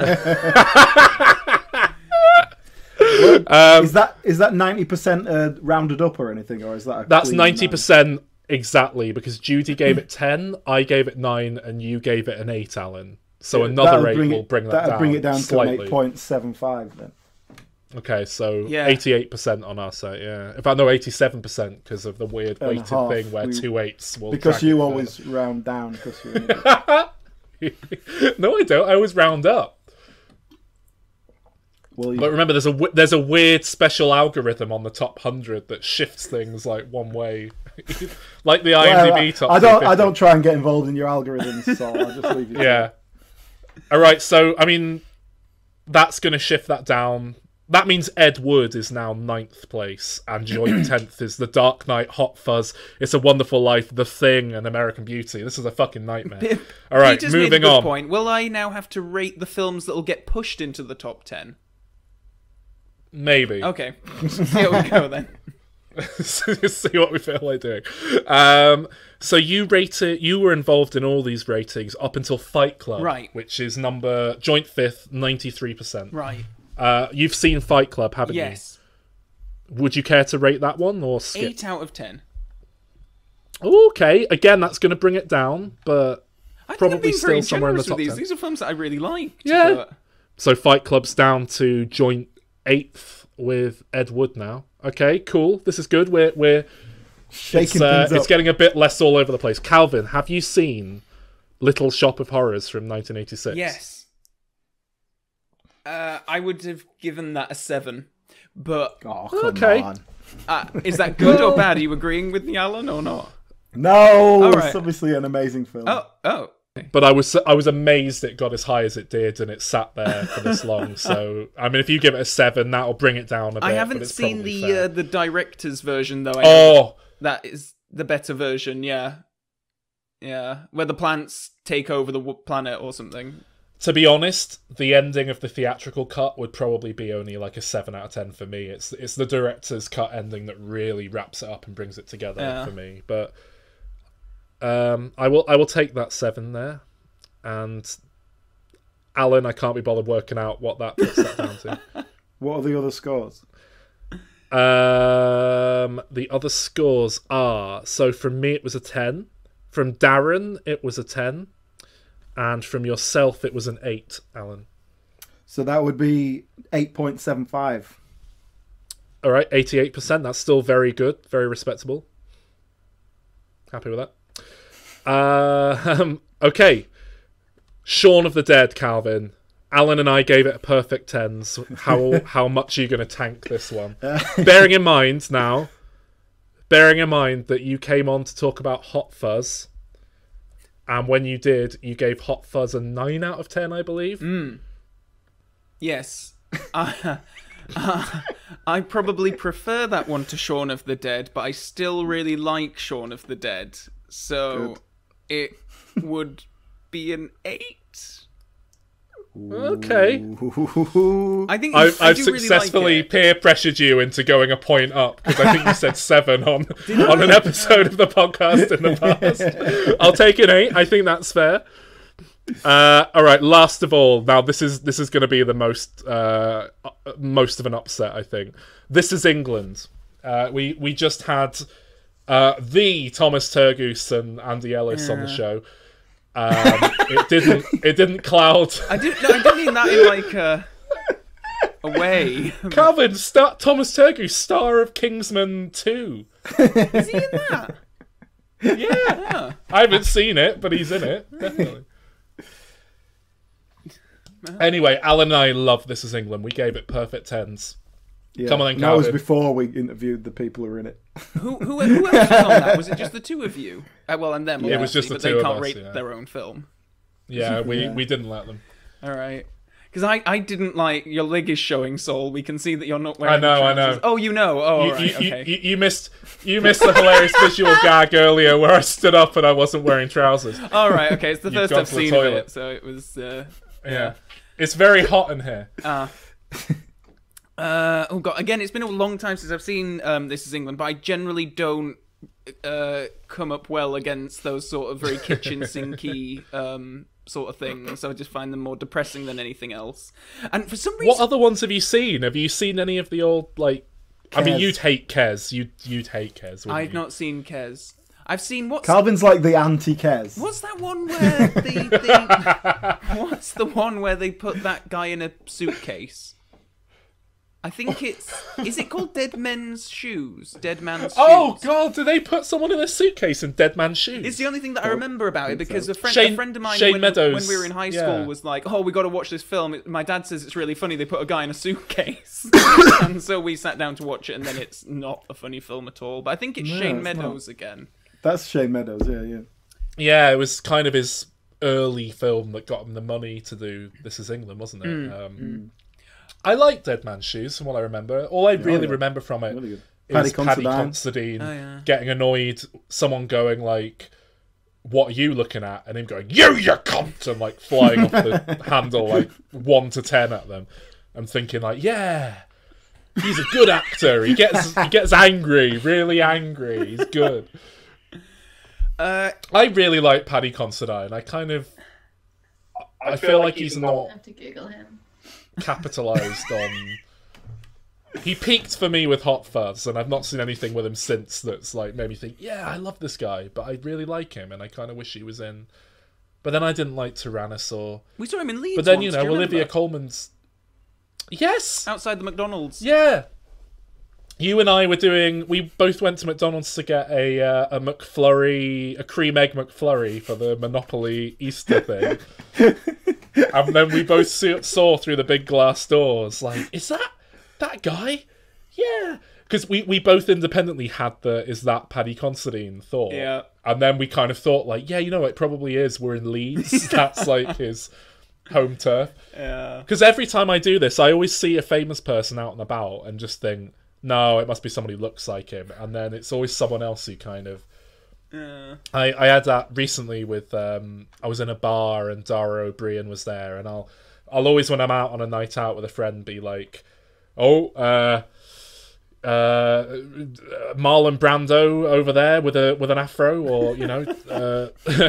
12 o'clock, Tom Cruise has let himself go. Just little comments like that. And I went, Comedy genius. just behind you, Dara O'Brien with a hat on. And then and my friend David turned around and went like... No, I think that is Dara O'Brien. and it was. Doing a couple of shows at the Manchester Lowry. Stopped off in a bar. Oh, well. I Joe Gilgan. saw Darren Dara O'Brien, Dara? Edinburgh, wandering around, trying. I tried to give him a flyer for my show, and he was politely took it. But that's the sort of place you expect to see Dara O'Brien at the Edinburgh Festival, you know. I've also met Paddy Considine, as in I was on set with him, and that makes sense.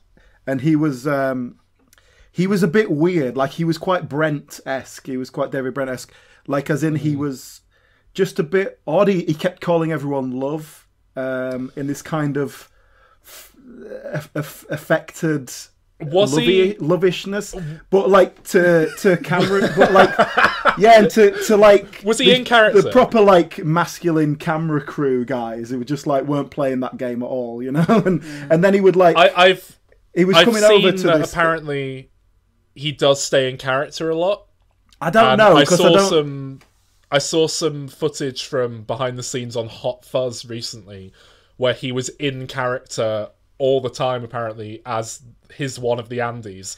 So this person was just doing like a talking head with him, and he was just like acting inspirations. Yeah, like Chevy Chase. Yeah. He's Al Pacino. Yeah, he's the man. And it was like, what the fuck? But like, he's putting that makes too him much even more of effort a twat. in. Yeah.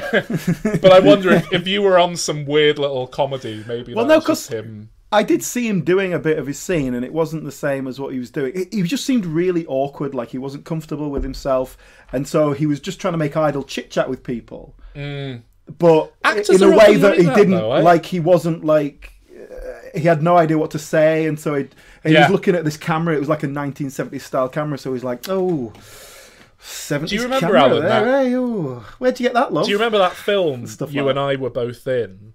As background artists / electricians or something. I don't know. With Ralph Little and how Greg incredibly Davis. and Dobby Izzy from Peep Suttie. Show and Philomena Kunk and someone out of EastEnders. Oh, was Philomena Kunk in it? Yeah, she was the person manning the desk at the bookies, but she wasn't famous for anything. I think that might be before I knew she was. Yeah. She's she's great. But do you remember how awkward Ralph Little was in person? Because I mean, he didn't interact with us, but he was obviously trying to make little bits of idle chit chat with Izzy Suttie, and he was just there doing really bad Alan Partridge impressions, like, "Oh, remember monkey tennis? Monkey tennis! Oh, monkey tennis!" And it was like, oh my god, what is? This is Ralph Little. He should be quoting.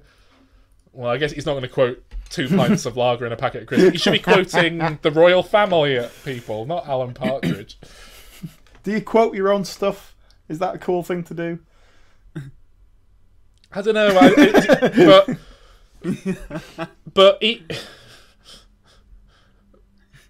equally, is quoting Alan Partridge a cool thing to do as well? We were talking about This Is England, and Calvin is going to give us this rating. Go back 20 minutes.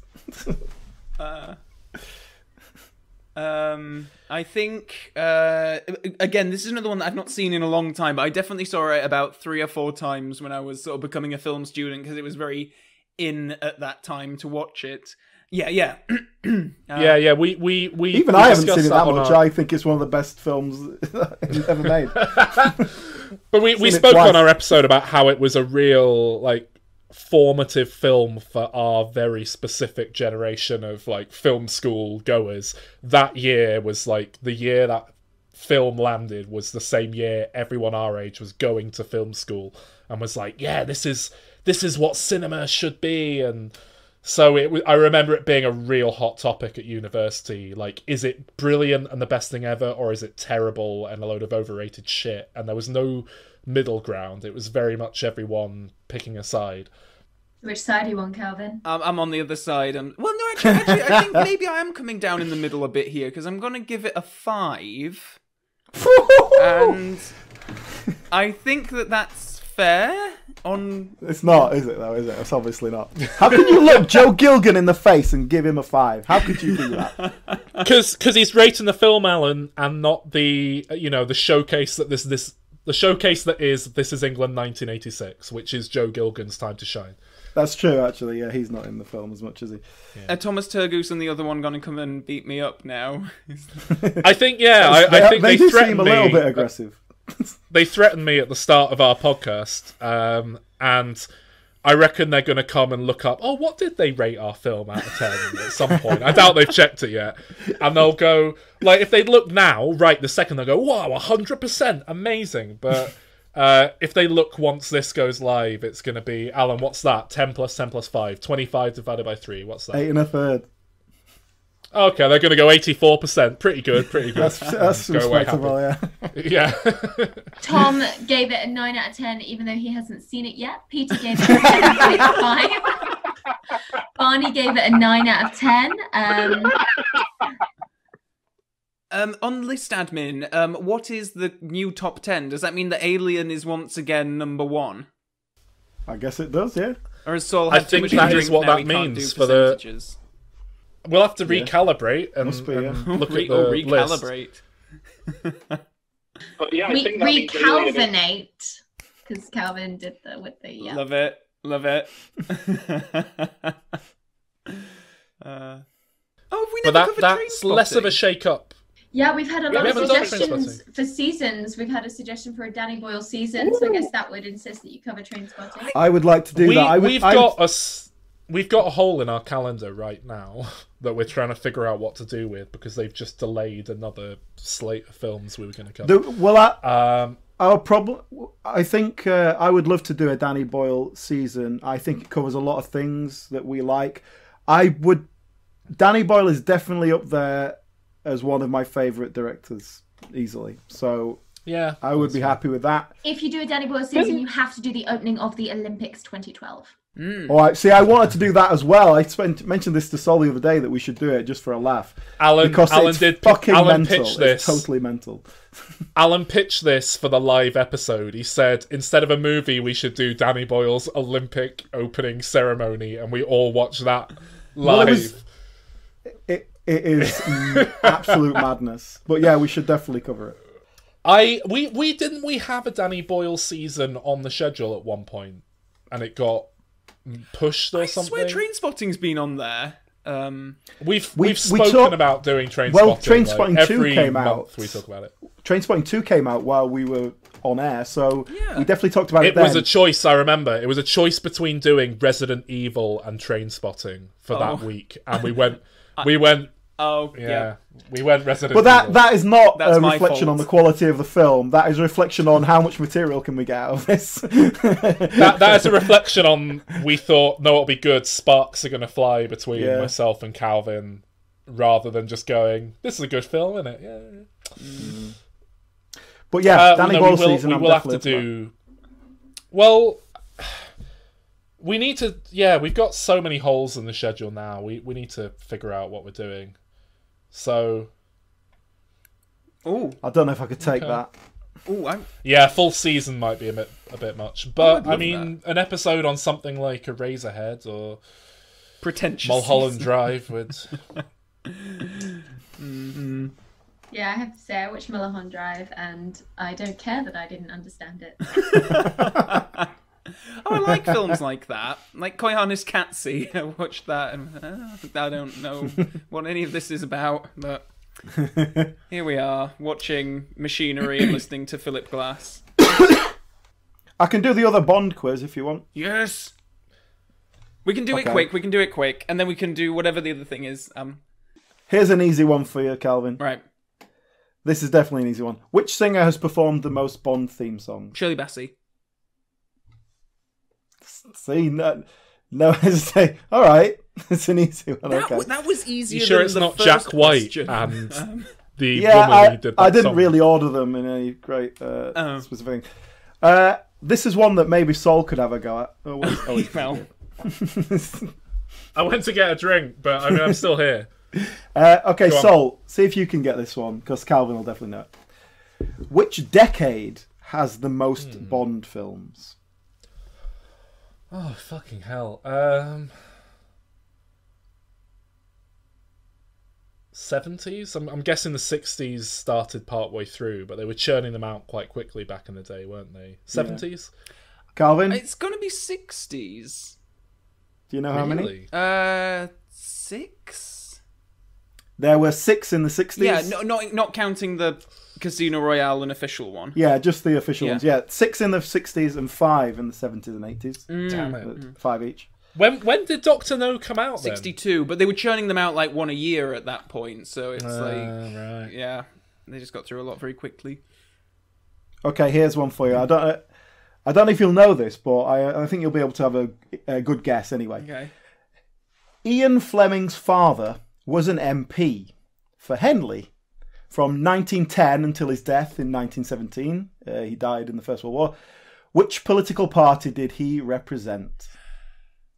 Can I have the options? Yes, the options are Liberal, Right, Labour, right, Conservative, right. or just an independent candidate. Can I 50-50, please, Alan?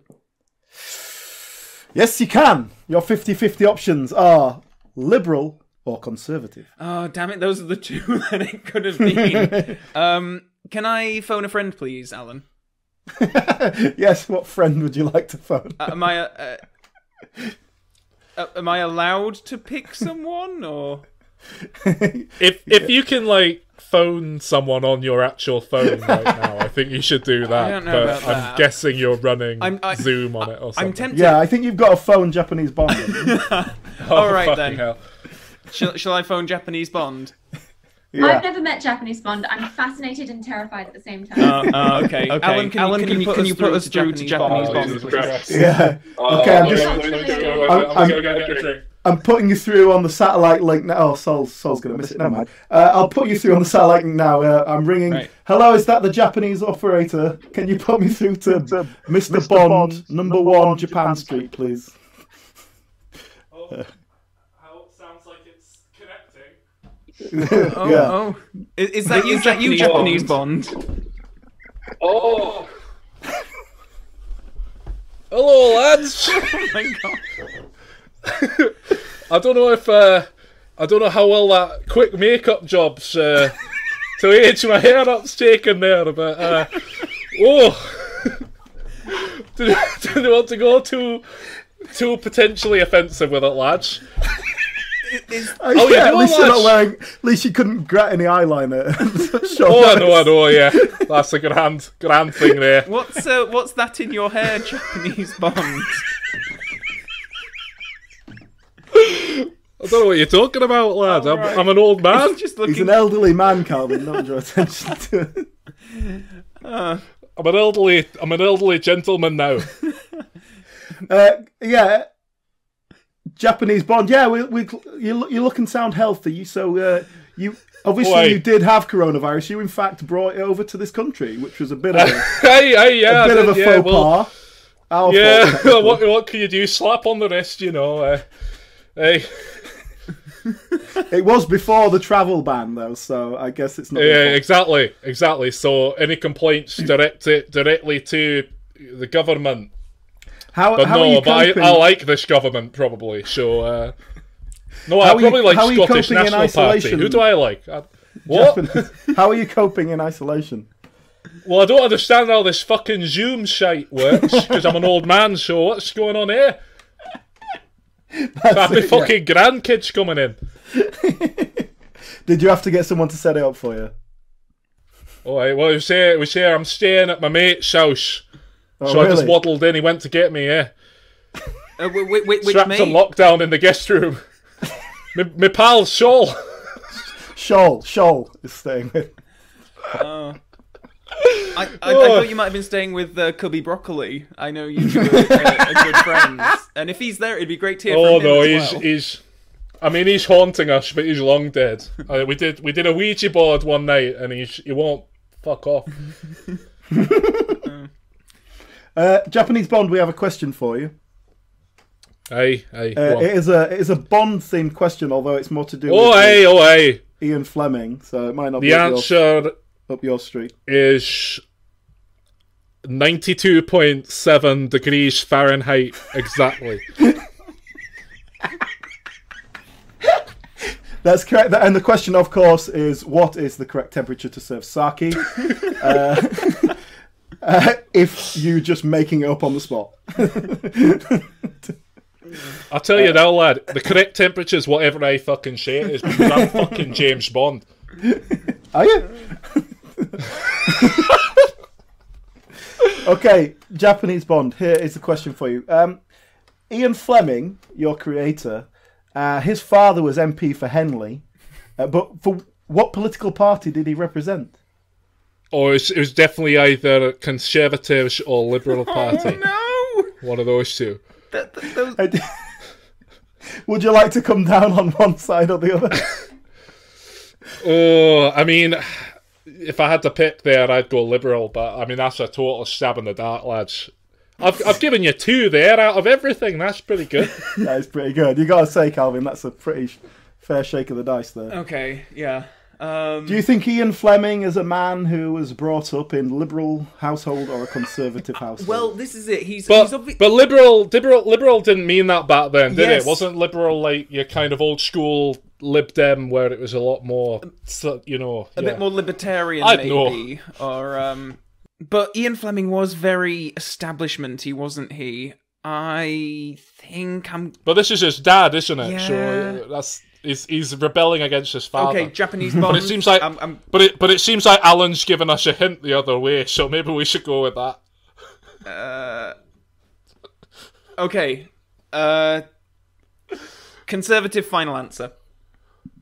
The correct answer is conservative. Hey! It's about an Eton spy. Of course he was. Yeah. Right, well, He went. Ian Fleming went thanks to for having me Eton. on, lads. I'll go shit in the guest room again. Thank you, Oh, Japanese thank Bond. you. Thanks for Nice seeing you. coming to see us. Again. I want the camera to pan so we can see him frantically getting that shit out of his head. Rushing it out. Nice. Okay, 2 more questions? Is there 2 more? Hang on, I'll have to figure out which ones I haven't asked. There's a couple of toughies, I think. Oh, I think I just saw the ghost of Cubby Broccoli there, and I've got some grey hairs from it. So, just scared. It scared the life. yeah, out of me. did I miss anything? Scared the living daylights Interesting. out of you. Oh. Okay, I have 2 more questions. Great. Okay. All right, first question. I don't know if you'll know this or not. I don't know. Okay.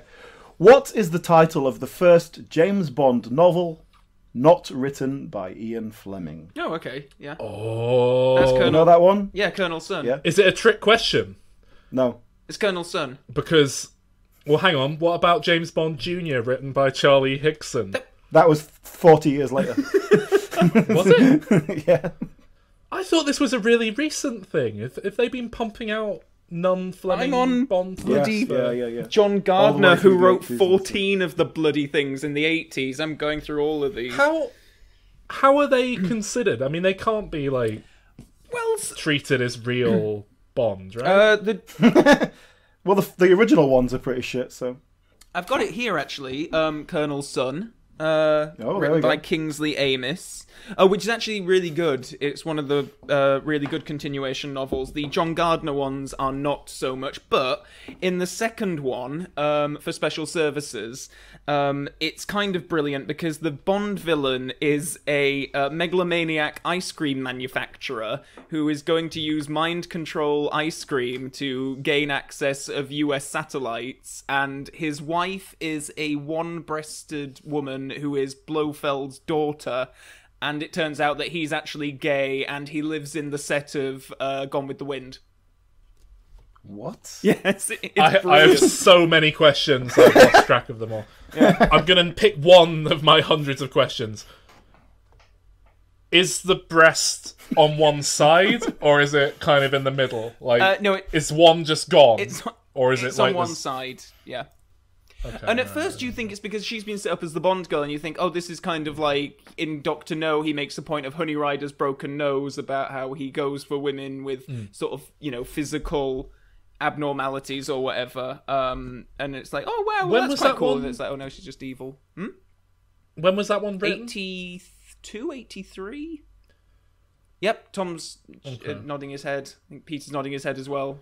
I was wondering if the ice cream thing was a subtle hint, a subtle nod at Margaret Thatcher and her connections to whippy ice cream, but I think 82 would probably predate people being aware of that. Am I right? Is it Colonel's son? Of course, you're right, Calvin. Hooray. Okay, I have a last question for you. I think this is a toughie because I don't know if it's the sort of thing that you would just know. Is this question 10? Is this the big...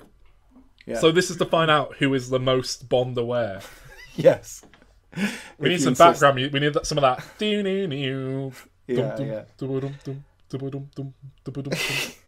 Which Bond film, and this is according to a list I found on the internet, which Bond film features the most countries? Thought that sentence was going to stop earlier than which Bond film features the most countries? Now, I will say that this list counts the UK as one country, so Scotland, England, Wales are not counted separately. Well, if that would affect it. Is that a clue? No, it's just a thing. Oh, right, okay. It also the list included fictional countries that existed in the world. Is that a clue? No, it's just a factual thing about the thing. I'm not going to draw this out too much. I think it's going to be Moonraker. Oh, yeah? Let me give you the options. Oh, okay, right, yes, that's good. Is it A, Casino Royale? Right. B, The Living Daylights? C, Diamonds Are Forever? Or D, Spectre? Oh, right, it's not the one that I thought it was going to be then. In that case, it's going to be Diamonds Are Forever. Okay, and why do you think that? Because Mr. Winter and Mr. Kid sort of hop around various places, so I would have thought that would up the country count. So that's your final answer? Yes. Well, Diamonds Are Forever features 8 countries, right? According to this list. Casino Royale has 9. I'm afraid you are not the most Bond aware. Get out. Oh, that's fine. You go home empty-handed. That's, yeah. You still get 32 grand. It's all right. Oh, hooray! Do you? Yeah, but that I thought if you gamble at the end, you go home with nothing. Is that not how it works? It's been so long since. You only go down to a certain level. Yeah. But Calvin, according to this list that I found, Casino Royale takes place in the United Kingdom, Czechia, the Czech Republic, Pakistan, Uganda, Madagascar, Bahamas, USA, Montenegro, and Italy. Pakistan? Yeah, apparently. And I don't know if that's like a quick glance and Bond isn't there. I don't know what basis the list was formed, so I can't really... Interesting. But we've been to most of those places when we went to the Casino Royale experience. We definitely went to the Bahamas and Italy and Madagascar. So there we go. Calvin is not a Bond expert. Sorry. I can't think of when in Casino Royale he goes to Pakistan, or when the thing goes to Pakistan, but that's fine. I'm sure Alan's research was thorough and It was accurate. definitely reading off a list that I found. I assume some Bond nerd put the list together. So. Yes. Any we questions? got Have we got any- any more questions Yeah. from our listening audience here? Oh, there are hands going up. Oh, Ooh, George and unmute Barney someone with the M. hands. Yeah. George, Barney. George, hello. Okay. You're live. Hi. Hello. George. Who would all three of you say is the most overrated actor? Just Ooh. Ever. Oh God. I'm gonna say Marlon Brando. I think I've made my thoughts on Marlon Brando quite That's clear not a bad in our shout. Godfather episode.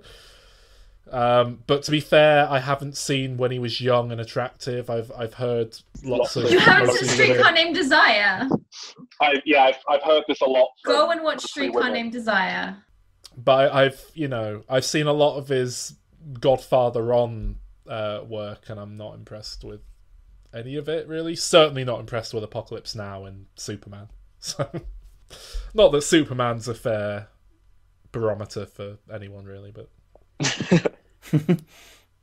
I'm gonna have to go for someone like either a Benedict Cumberbatch, a Tom Hiddleston, an Eddie Redmayne, one of those triple barrel posh boys. They're all basically the same person, though. They are Eddie Red Cumberbatchiston. I'm gonna go with Tom Hiddleston. I think he always just comes across so disingenuous in real life interviews and stuff. And aside from Loki, I don't know if I've seen him in. I saw Kong Skull Island, and I thought he was serviceable. But... I love Tom Hiddleston, but it is purely because of Loki. I've seen him in quite a few other things, and he's not really managed to wow me in that same way in anything else. He was very good in Warhorse, from what I remember, but no one was good in Warhorse. The Horse. Oh, he was the least embarrassing thing about that film, from what I remember.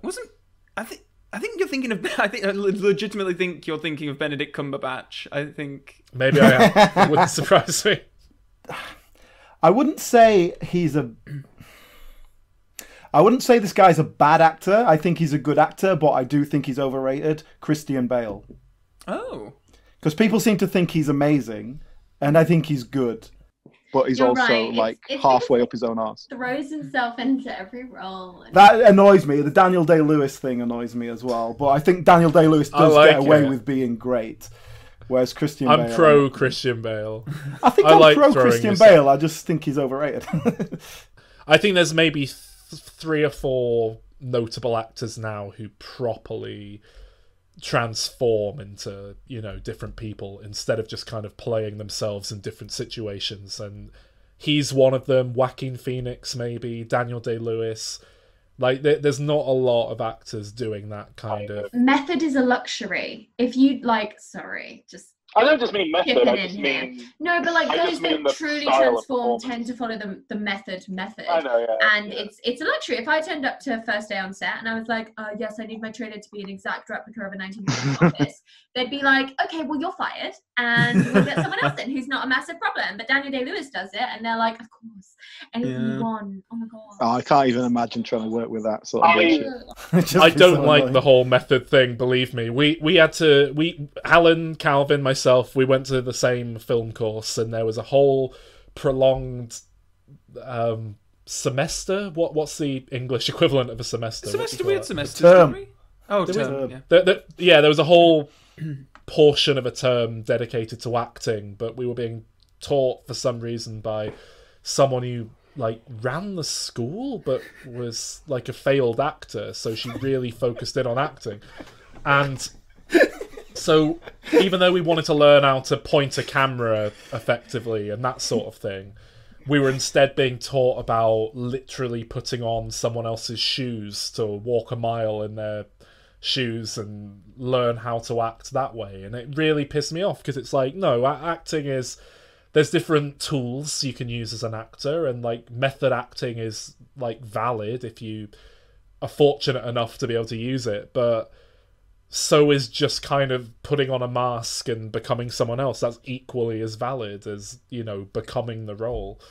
Plus, it's like Emily says, it really depends on the circumstances as well. Acting falls under many categories. You're not going to go method if you're in a bloody panto. So might not be great acting, but it's still acting. So Tom says the most underrated actor is Nicolas Cage. I would agree. I think he's great when he's in a good movie. That's Cage needs to be handled very well. You need to put him into the right position. I think what's it called in Las Vegas? Leaving Las Vegas. Leaving Las Vegas. Yeah. A fantastic film and a fantastic performance. But it's about harnessing the cage. You've got to find where it works and pointing it in the right direction. If you just let him loose, it's completely... Yeah, but he can be totally insane. Nicolas Cage is wonderful. I love him to pieces, but I think, like Alan says, he's like a force of nature that has to be... You can't stop the river from flowing. You have to build a dam and hope that you can kind of point it in the right direction. Can I ask George what his suggestion would be? Probably one of the three Calvin mentioned. Oh, right, yeah. Oh yeah, you're on the same. They are wavelength basically the same person. So. Yeah, they are. Literally. I think Cumberbatch is a very capable actor. If you watch Doctor Strange, you're not going to see it, but I think he's great. Well, I think most things is yeah. Although I must admit, what's his name? like The other one, the Cumberbatch, little yeah. one. I haven't seen Eddie Redmayne. The little Danish. one. I haven't seen Oh. Danish Girl or Theory of Everything, which are the two kind of Theory of Everything was whoa, I'm acting embarrassing. ones. It was terrible. That was the most cringy. I'm playing a real person and they're disabled. Give me an Oscar. It was just. I've got them. was- I've got them both in my to Oh. watch pile, but I haven't got around to them yet because I'm kind of dreading it a little bit. The Theory of Everything It's does just not kind of play as great. like, oh wow, if this was like 2 hours special program on ITV on a Sunday night, Yeah. it would Yeah. fit there fine. Throw some ads in, but yeah, sitting in the cinema, I was kind of like, why am I here watching this? I just want to ask a question here. My brother, who unfortunately couldn't come to see the thing here today, but my brother, who's been on the show, friend of the show, What's he doing? Is he cycling? very probably, yeah. He said he sent me some questions, and I like this question that is, what was the first film you remember watching that was the first kind of grown-up film? Not like an adult movie, but a film that was like, I'm a kid and this makes me feel mature because I'm watching this. Huh. Which I think is a good question, Oh, even okay. though I don't have an answer for it. Well, I know I think I've spoken on the show very firmly the big turning point for me when I was like, oh, I'm going to see grown-up films. I'm a grown-up now, was when I went to see No Country for Old Men in the cinema. When was that? Because 2008, probably. Like, it was a 2007 That's film. pretty but I imagine old. It was held over. What are you, in 18 UK. then? Yeah, I'll have been 17 when that came out here. Okay. I thought it was going to be something you watched when you were like 11. But this is what I mean. That was a real like, oh, I like film now. I'm not just going to the cinema to watch, whatever comedies just come out with. Okay, I get I that. don't know who was even a comedy star back then. You know what? This is going to sound ridiculous and shit, but thinking about it, I think it was Spider-Man 2. I remember renting Spider-Man 2 out. Does that count On as a video. grown-up film?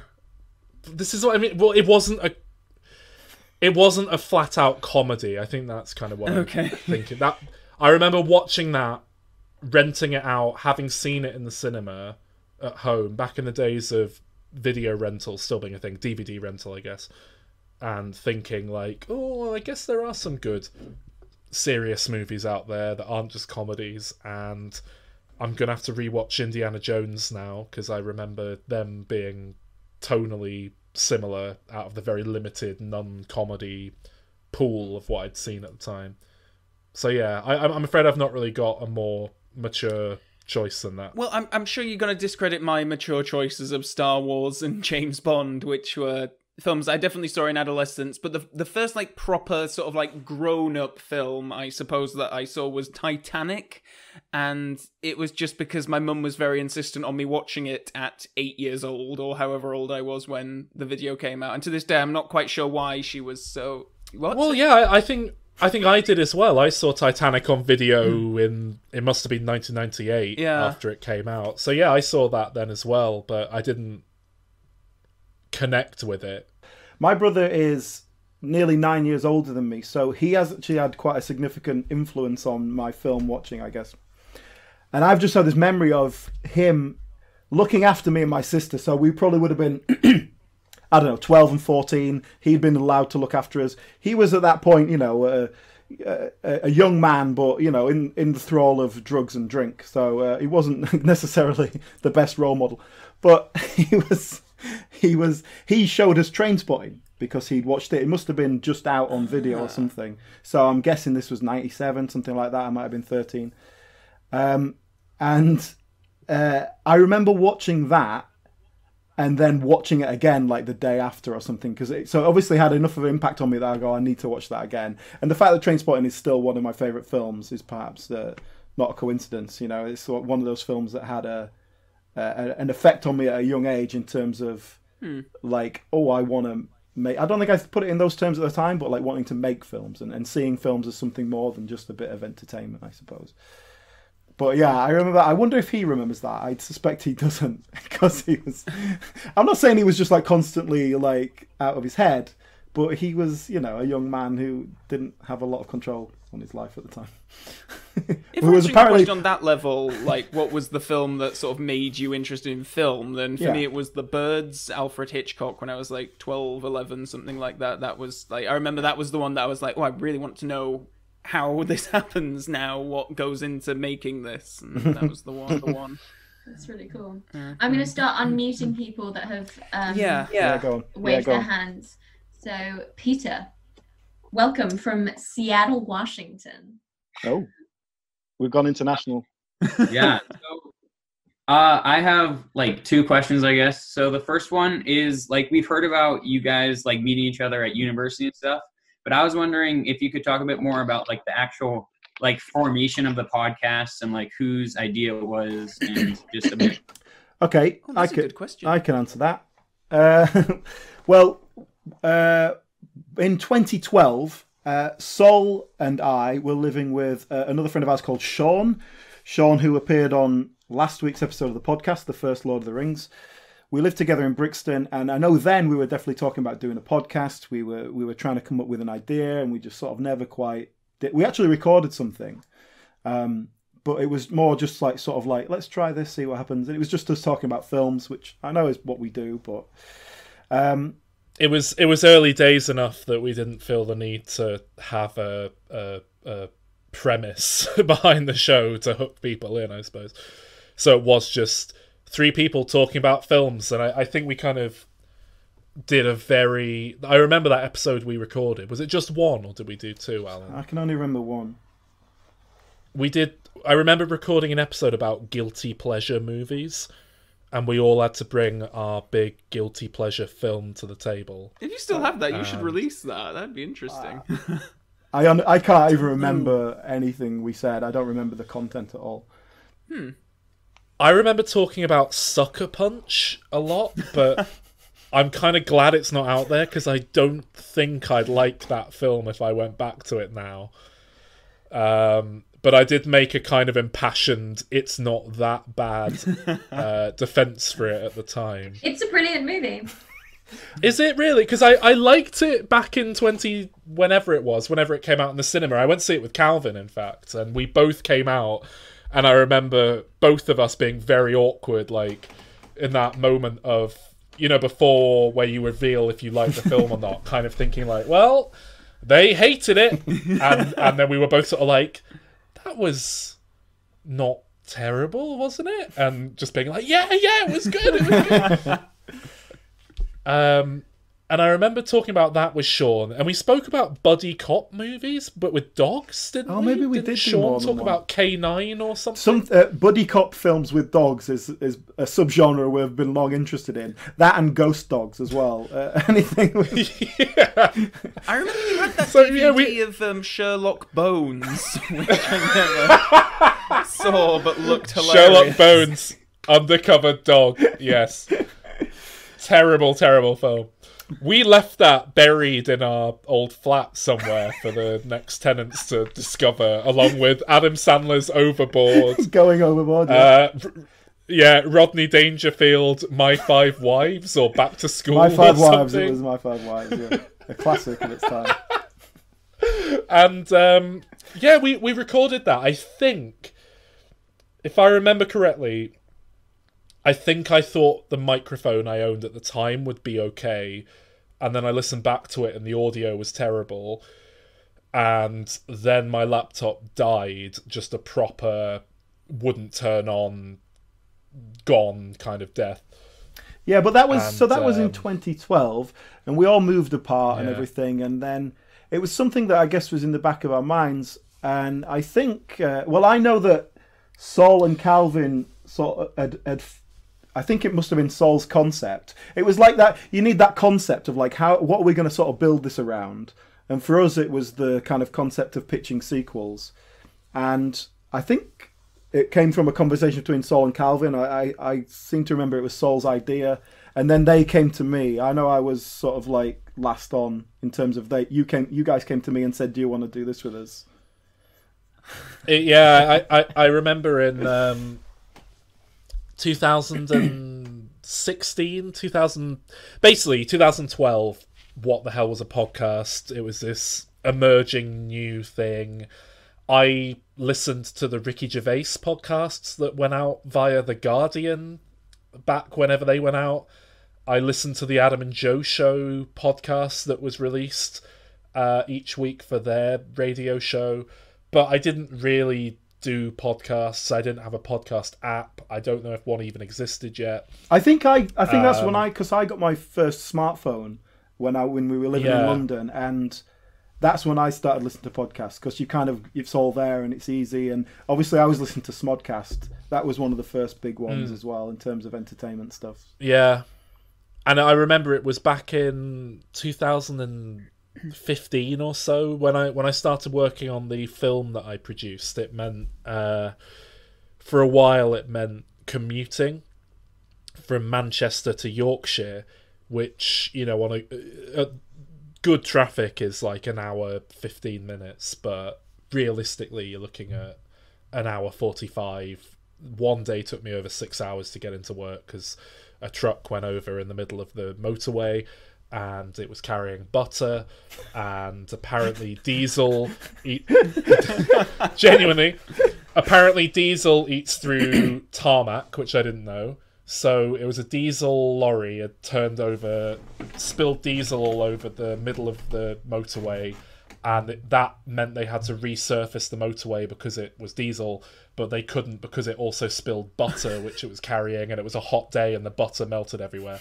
So it meant that there was about 24 hours of this motorway being knocked out and everyone having to go through Calvin's hometown, Brighouse, like all this motorway traffic channeling through Brighouse. So anyway, doing this big commute, I thought, well, what am I going to do to pass the time? Oh, I'll get into podcasts. And I burnt loads of audio commentaries and things off of DVDs to listen to. But at some point, I kind of reluctantly got on the Apple podcast app and just really went to town listening to all these, you know, great classic shows, Serial and S-Town and all the classics. And I got really into podcasts, but I've never really clicked with shows about pop culture and movies. I don't really like any movie podcasts. It's weird. Unless I like. So. I must say, I don't listen to many. I like them when they're. Actually, yeah, I don't listen to many. I don't listen to much like movie review stuff. Especially like, that's what I mean. Where it's I just like, I'm only interested in my own opinion, really. That's exactly it. I like an interview with people and that sort of thing. I love loads of those shows, but when it's kind of just, I always want to get involved. And I've tried a whole load of like things about. I remember listening to a show Calvin loved about. They were talking about Spider-Man. Now playing podcast. Yes, it was. Yeah. And it was their Spider-Man episode, and I just got annoyed, like, no, you don't know what that's wrong. That's not what Stop getting Bond wrong. Yeah. And so I think at some point I was just like, yeah, let's, you know, I should do this with Calvin, because he loves James Bond. I've still not seen most of the James Bond shows. Movies. That was a big point, because all throughout university I was trying to make him watch them all so that we could actually talk about them, but he was watching them so slowly, and then finally this came up as a good sort of like, well, if we start it, we can't go back. So that was how the Bond part of it sort of came I think to initially I was just like, why don't we watch all the Bond movies in order and do a podcast about it? You loving it and me not getting it. Calvin was the one who said it's probably good to get a third voice on. And we were both like, well, Alan's cool. Let's get Alan involved. And then I remember Calvin came over and us chatting about the show and wanting to make it broader than just James Bond. But I remember racking my head for a sort of premise. I just discovered a podcast called... how would you survive something like that? I have no idea what it's called, but it was a show where people watch movies and then discuss how would you try and survive that movie, as in they watch Halloween and then one of them goes, well, I'd go and hide in a vault and point a gun at the door and wait, and and I thought, what a great idea. They're kind of playing with the form. They're doing a movie review thing, but not just reviewing a film. So I think I was trying to get as close to that as I could, and I remember going for a wee and whilst urinating having the brainwave of like, oh yeah, let's pitch ideas. You know what it was, in fact? I love Dan Harmon of Community's podcast Harmontown, which is remarkable, and I just listened to an episode where he'd never watched Superman Returns or something, so I think he was trying to improvise, because he's a comedy improv guy. He was trying to improvise what he imagined it would be, and I found it so funny that I was like, yeah, we should do something where we kind of come up with ideas for where we kind of know the basic premise, as in it's a sequel to it. So yeah, it was me trying to rip off Dan Harmon. As usual. Yeah. I think Peter had a second question as well. I'll other people do it, and then if we still have time, then I'll jump in with another. I have a little bit more to add to that, because when we decided to do the podcast, we did make a decision that, okay, let's not half-arse it. If we're going to do this, let's try and do it seriously. And we, from the concept basically to our first episode going out, was a good 6 months. It was like we recorded 10 episodes before we put anything out, and we also, we got the music done. Sol did the artwork and stuff like that. We kind of got the social media up and running beforehand and everything. We kind of did all the groundwork, because there's so many podcasts. It's just like, oh, let's just record and then put it out. And we wanted to kind of present it as a slightly more professional product straight away. And I think if you're ever trying to start a podcast, that's quite important. Because even now, you listen to our first episodes, it is a difference. We've got slicker with it, but I think... Oh, yeah, the first ones aren't great. But I comparatively. But yeah, I mean, I've got a proper microphone. Yeah, well, with the first few episodes, we made a point of all getting together, and I remember I think we did the first 6. It was 10. We did 10. Calvin and Alan both came up to Wakefield, where I was living at the time, and we all went and recorded in a room with huge reams of notes on bits of paper, and pitch ideas and so on. And I think it was it Ben-Hur onwards that we tried doing remotely. Yeah. And then we very quickly realised that all of us doing it remotely meant we had 3 separate audio streams, and meant that we had much higher audio quality. Yeah. And we've just kind of gone with that ever since. I think we've even had a few instances where 2 of us have gone into another room. I've definitely recorded at Calvin's house once, and I went into the living room and he was in the bedroom. Yeah. Yeah, definitely. Really? I can't remember, but we definitely did it though. I think you did that with Judy once as well, didn't you? You like sent her into another room because she was round at your house. Maybe. I know. I can tell you that when I first recorded, when I was first recording my own, it was Judy's microphone that I borrowed to record on, because I wanted to make sure we were going to do it for a while before I bought a microphone. So Judy's influence there right from the beginning.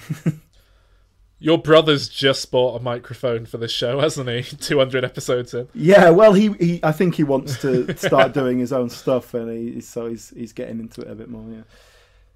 I think he's going to be on next week or the following week if all goes to plan. So yeah. Yeah. Next question. Barney. Yeah. Hello.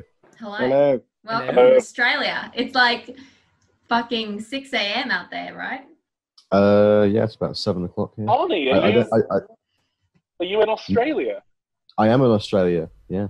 Oh my god! I've always noticed, because you can see the stats where people are listening from, and we've always had a kind of oddly large amount of Antipodean, is that the word, listeners? People off in Australia and New Zealand and so on. It's just Barney. He listens to it a lot. Is it all you, Barney? I remember, in fact, I actually remember pitching back when we did our like second ever season of 3 episodes. I remember trying to convince Alan and Calvin to go in for Australia season, and we were all gonna pick our favourite Australian movie to talk about because I'd noticed we had so many Australian listeners, but that never happened for some reason. I think I killed that because I was going to pick Australia, the Baz Luhrmann film, and you just hated the thought of having to watch it. Yeah. Go ahead, Barney. Yeah. Sorry, yeah, I trampled all over your question there. Sorry. I've got a pool of various shows that I'm watching at the moment. I mean, it's slowly running out. So basically, what would you recommend? Are there any good things at the moment, or just things from the past that you like that you recommend watching? Is there a genre in particular that you're into, like comedy or drama? No, I'm not really picky. I can talk about stuff that I've seen recently anyway, because I just finished watching a Netflix show called Atypical, which is normally whenever I'm watching stuff, I always have like a pure comedy on the go, a comedy drama, and then something a bit more sort of serious. So the serious one is Westworld at the moment, which is great. But Atypical we finished last week, and that was really sweet. If you like that kind of quite light comedy drama, it's about a family, and I guess it's mainly about the fact that they've got a son who's autistic, and it sort of deals with that, but the whole family is kind of atypical in many ways. But it's really sweet and really nice and quite gentle viewing. So if you're in the mood for something like that, I would recommend Atypical on Netflix. I can't recommend anything because I don't watch anything from pre 1987. But I've been watching sitcoms recently, old British sitcoms. I do recommend you watch Mind Your Language, which is a sitcom from the 70s. It's possibly the worst sitcom I've ever seen. It's truly appalling. It's terrible. That's the one in the language. It has to be. It has to be seen to be believed. Alan made us watch that once, Calvin and myself. And Alan, why do you hate your friends? It's one of those things that's it's so appalling. It's just like you can't believe it. But it's like immediately appalling because it's just so politically incorrect and kind of outdated. Even at the time, it's also over and above the obvious problems with it. It's one of the worst written shows I've ever seen. It's absolutely appalling, and it's worth watching. I mean, he was asking for good stuff, you know, Alan. I don't watch good things, so I can't help you with that. So. Yeah. Alan's goal in life is to make people suffer. That's where he gets his kick. Exactly I watched 39 Genuinely believe episodes that. of Mind Your Language, so come on. That's not an achievement. I'm a masochist at a... And that's a British sitcom. That must be the longest running British sitcom in Calvin, history. I have 39 bought episodes. the box set of Last of the Summer Wine. 39 series, I think there are. that's wow. Again, I never found out. Is he like 40? Sorry, what? Pretty much. How old am I? He's not far off. Do you really not know how old he is? I'm 35. If you rounded it up, he would be 40. Yeah, I'm 35. But I'm a lot younger at heart, obviously. I've already sung the praises of Kingdom on multiple episodes of the show at this point, so I won't bother going into the Netflix Korean zombie drama at the minute. That's very, very good. I watched the Harley Quinn animated series earlier this year. It's not something I would have bothered with normally, just because I don't think I quite get the appeal of Harley Quinn as much as some people. Like, I like her, but I'm not as diehard into it as everyone else seems to be. But I got a load of screeners through from work, and I watched the Harley Quinn animated series that I think is just called Harley Quinn, and it is absolutely fantastic. Really, really surprised me how good it is. If you've ever seen the Venture Brothers, it's kind of like that, but with licensed DC characters all taking the piss out of themselves. It's very good. Alan Tudyk is the Joker as well, which is very much in the mold of Mark Hamill, but very good.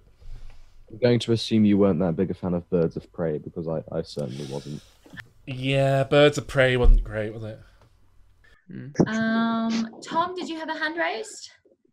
Yeah, there we go. Yeah, just wondering, what was like the first film you saw in like the cinema? My earliest memory was Toy Story, I think in like 1996. I think that's the absolute earliest film I can remember seeing in theaters.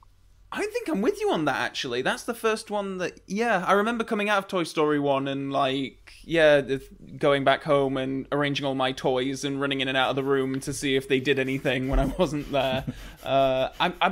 It wouldn't surprise me if I'd actually been taken to see Aladdin or something like that beforehand, but Toy Story is the one that I first remember, certainly. I know I went to see, as a family, we went to see Jurassic Park because my grandma fell asleep. I remember that. But I can't really remember Jurassic going Park? to see it. The loudest film of its day. The first film I can really remember seeing is Jumanji, I think. I would have been about 11, so it's quite late. But didn't go to the cinema a lot as a kid. I remember very distinctly walking into the cinema. I remember walking into Aladdin late, which isn't my fault. I was 2, so don't blame me. And I very distinctly remember going in and being like, "Whoa, what is going on?" Which is pretty much the same feeling I had when I went on the Back to the Future ride. Is it Universal Studios? When you first walk in and just see everything go like around you, and you're like, "Whoa!" Yeah, I had the same thing when I first went to the cinema. It was mind blowing. Yeah. We still have this Mr. and Mrs. thing on the docket. Are we still doing that? I have it. Alan? If you want to do it, hopefully it'll be a bit of a laugh. That was the idea. So what it is, I better explain what it is, isn't it? So it's kind of a Mr. and Mrs. style game. So what we'll do is Emily asks one of us. So one of us is nominated. Let's say Calvin. Emily asks Calvin a question, which I've sent to her. Right. Some of them are kind of personal to us. Some of them are a bit more general. But hopefully it's just sort of something for us to do. Sol and I write down the answer we think you're going to give. Should I have got a pen and paper for yes, this? Please. So Sol and I write down the answer we think you're going to say, and then Calvin reveals his answer, and we see if we got the same one, right? Right. Does that make sense? Yes, I'll just grab a pen. And I sort of threw these questions together. They might not, I don't know if they'll all work, but we'll see how they go. They're not in any particular order, Emily, if you want to just do it, whatever. I'm going to find a pen as well. Sorry, guys. So, yeah, Emily asks the question. We write down what we think Calvin will answer, and then Calvin says the answer, and we reveal what we did. Right. Okay. I'm excited. I'm going to go straight in. Like, this is the number one question, and, like, just diving straight in. So, Calvin, hi, nice to meet you. Love you, by the way. Oh, thank you. I'm very fond of you as well. Oh, genuinely glad I haven't done an episode with you. We'll have to change that. Or you come on my podcast. Anyway, when you lived in Leeds with Sol, who was your favourite housemate? So can we Calvin, know who else was in the house at the time? Yeah. While you're thinking about this, guys, I'll tell everyone there were like 6 of us in our student house. There was me and Sol, who had the attic rooms like opposite each other. Our doors were... and then we lived with an Irishman, Connor. Who was here earlier. Connor's been on the show. He was on this. He was on this stream earlier. I think he's left. He was wearing a mask and sunglasses. And we lived with... I think he was having trouble with his internet connection because he is actually currently quarantined because he works on cruise ships. Genuinely, that's not a joke. He's not... He's in quarantine. Where is he? He's somewhere... Yeah. He's on a cruise ship, apparently, in some sort of cruise ship. And then we lived with a couple of other guys who were also film students, and one lady who studied physiotherapy or something. Handy. Yeah. She was training to be a shridopodist, wasn't she? Some sort of foot doctor. Shridopodist. She Is that, waxed have I my imagined chest once, which was Yeah. quite painful. I think she lured me in by saying that she was doing some kind of beauty therapy thing and needed to practice. Anyway, We've definitely alluded to the beardy, hairy one downstairs on this podcast before. I don't know if we've alluded to the It's probably big never thick made the one. edit. yeah, we did have a beardy housemate whose soul tormented after he stopped tormenting me. Why does he torment people? This is a thing he does. I think it's to assert his dominance. Or lack thereof. Well, yeah, quite. Quite. Go on then. Okay, so I've written down my answer. Sol, have you written it down? Right. Yeah. Just so you can't cheat. It's written, yeah. Okay. Oh, do I have to write mine? No, you down? can just reveal it. No, you just tell us. Because then we show our answers. So my favourite housemate when we were in Leeds was Sol. Oh, Yay. see, I wrote me down. I went with the girl one. Girl one. Because I can't remember I her knew name. it was between me and the girl one. 1 point to me. So Sol, what's the biggest animal you could kill with your bare hands? So what is the biggest animal Sol thinks he could kill with his bare? Okay. That's hard. Because Sol thinks he's hard for some reason. Like he... No, I don't. I'm good at that brute strength and bursts. I've got no stamina, but you know I can lift a heavy object if. I've got this. I think I know what he's going to say. Oh really? Oh god. Yeah.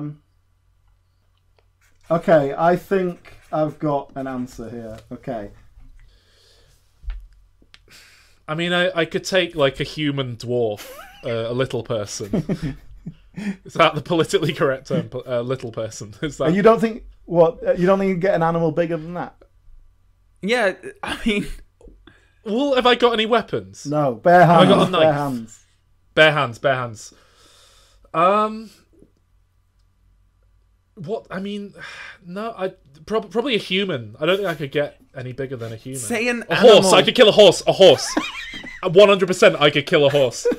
I said horse. Oh, God. I knew it. Damn it! I went with I went with panda because they're quite docile. They're quite docile, so I thought he'd be. Because it's Sol, and he was bound to make a pun if he thought about it for 2 A seconds bare about hands, killing a yeah. pet bear with his bare hands. I did think Oh my god, well done, Cal. No, I knew he'd say horse because he would, like Alan said, Saul thinks he's harder than he is, but he wouldn't be, he doesn't think he's so hard that he could say a bear and get away with that. Oh, there's But no chance. He's also not going to go for something like a big dog, so I thought a horse would be, yeah. He could never kill a horse with his bare hands, but... I took on a big dog the other day. It was barking across the field, and I ended up like walking towards it because I was like, has its owner fallen down and it's doing like a lassie and it wants attention? But it was just like going "Rrr, rrr, rrr," from across the field, so I had to walk over, and then it would like go slightly further back, and it was a whole drawn out thing. And I got to a point where it just like went under some barbed wire and ran off, and I thought, okay, wasn't. Alan, Yes. what type of cosmetic surgery is Alan most likely to have?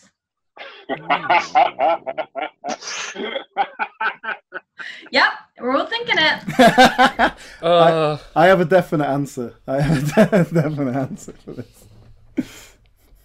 Oh.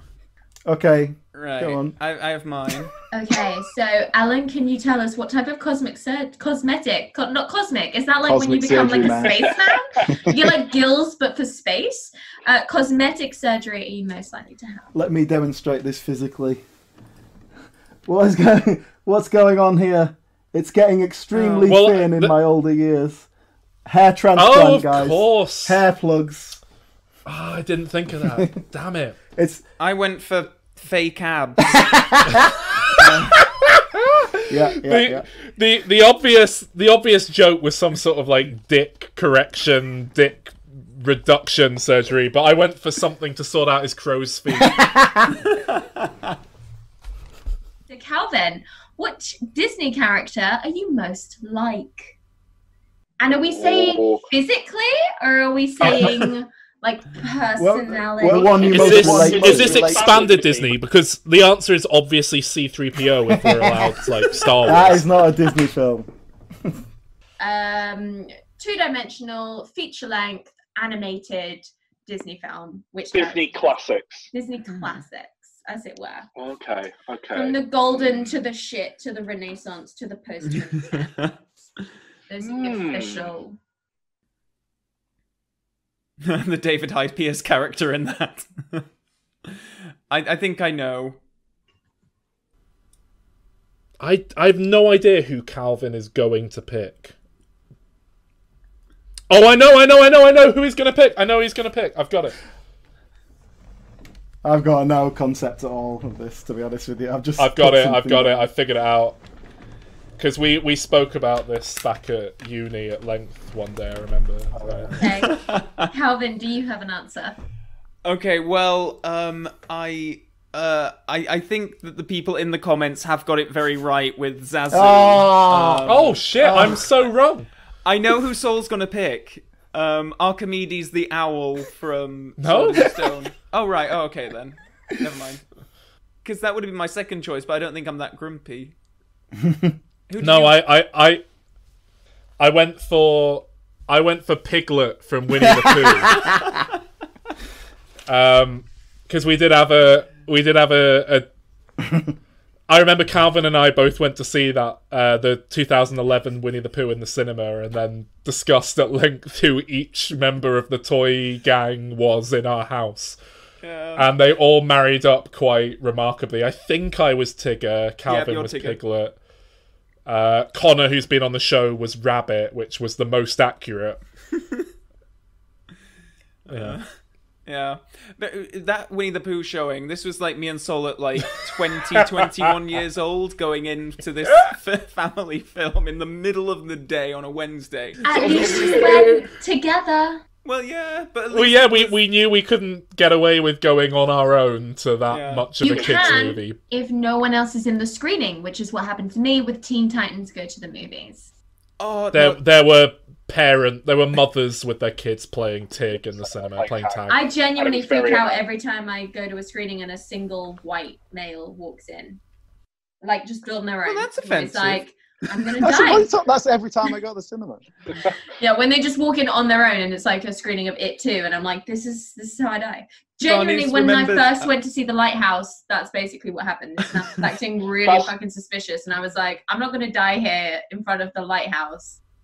That's every time I go to the cinema, and there's always two others, and I don't feel bad about it. I always feel a bit weird until I go, oh no, he's on his own, it's alright, it's fine. Barney, a film like The Lighthouse, I must have told the anecdote on the podcast sometime about when I went to see Brave by myself, and it was just me and two children. Yes. I have every respect for going to the cinema by yourself, but as someone that often goes to cinema by themselves, for some reason, when I go into, it's mainly horror screenings, and there's like a lonely old man at the back, I'm like, oh no. I'm right here. Have I ever told the anecdote about when I went to see The League of Gentlemen's Apocalypse in the cinema with my friend Howard, who's been on the show? And there was this one guy sat on the row behind us, but, you know, many, many, many seats across, just staring us out, like... And we kept turning around and just being a bit like... And then he moved a bit closer, and we were like, what the fuck? And we were both just sort of trying not to acknowledge it, but like being very aware this guy was like inching closer. Every time he turned around, he was a bit closer. And it got to a point where he just came along and like put his hand on my shoulder. And I turned around and he went, "You're my wife." and then Howard and I both laughed, sort of out of politeness more than anything, and he just kind of went back to his seat, and it was just like, great. Alan, was your answer in the end? Oh, I went with Pocahontas. Pocahontas. It was my Disney knowledge isn't that great. So, in terms of overall, I feel this is a very soul question. In terms of overall film quality, which is your favorite decade? Ooh. Got to take his age into account here. Those formative years.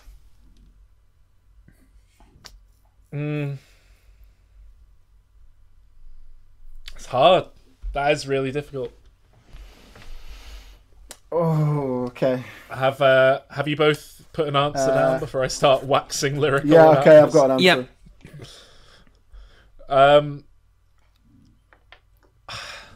I always feel like I'm making a real case for like contemporary modern day cinema, because a lot of people are like, oh, it's all shit these days, and I feel like the one thing the studio system has done recently is it's got really good at making franchises and sequels. But I do think it's remarkable how much of an oiled machine the likes of Disney is now, and most of what they pump out is quite good. But I mean, because it just seems like it's my formative years when I grew up. Obviously it's the 90s, because 1995 and 1999 are like the two years that just had all the best films ever made in them. So, and 94 as well. So Damn it, yeah, I put 2000s. I have Really? heard 2000? so many arguments as to So why what- 90s was the worst Did you No, go with they're wrong. 90s? era. Yeah. Was Who's that gone your with official 90s? answer? All of the comments Ah, is filled with 90s. well done. Nice. Childhood nostalgia, mate. it's not. 1999 is phenomenal. 1995 as well. You've got so many incredible films from those eras. It's like everything right with film was culminating there. You had everything good from the 70s, but you had all the kind of studio bullshit from the 80s, and it was all coming together, and there was just a little bit of CGI and the pinnacle of, animatronics and all that, and it was before everything. Yeah. So, Alan, which actor would play you in a film about your life?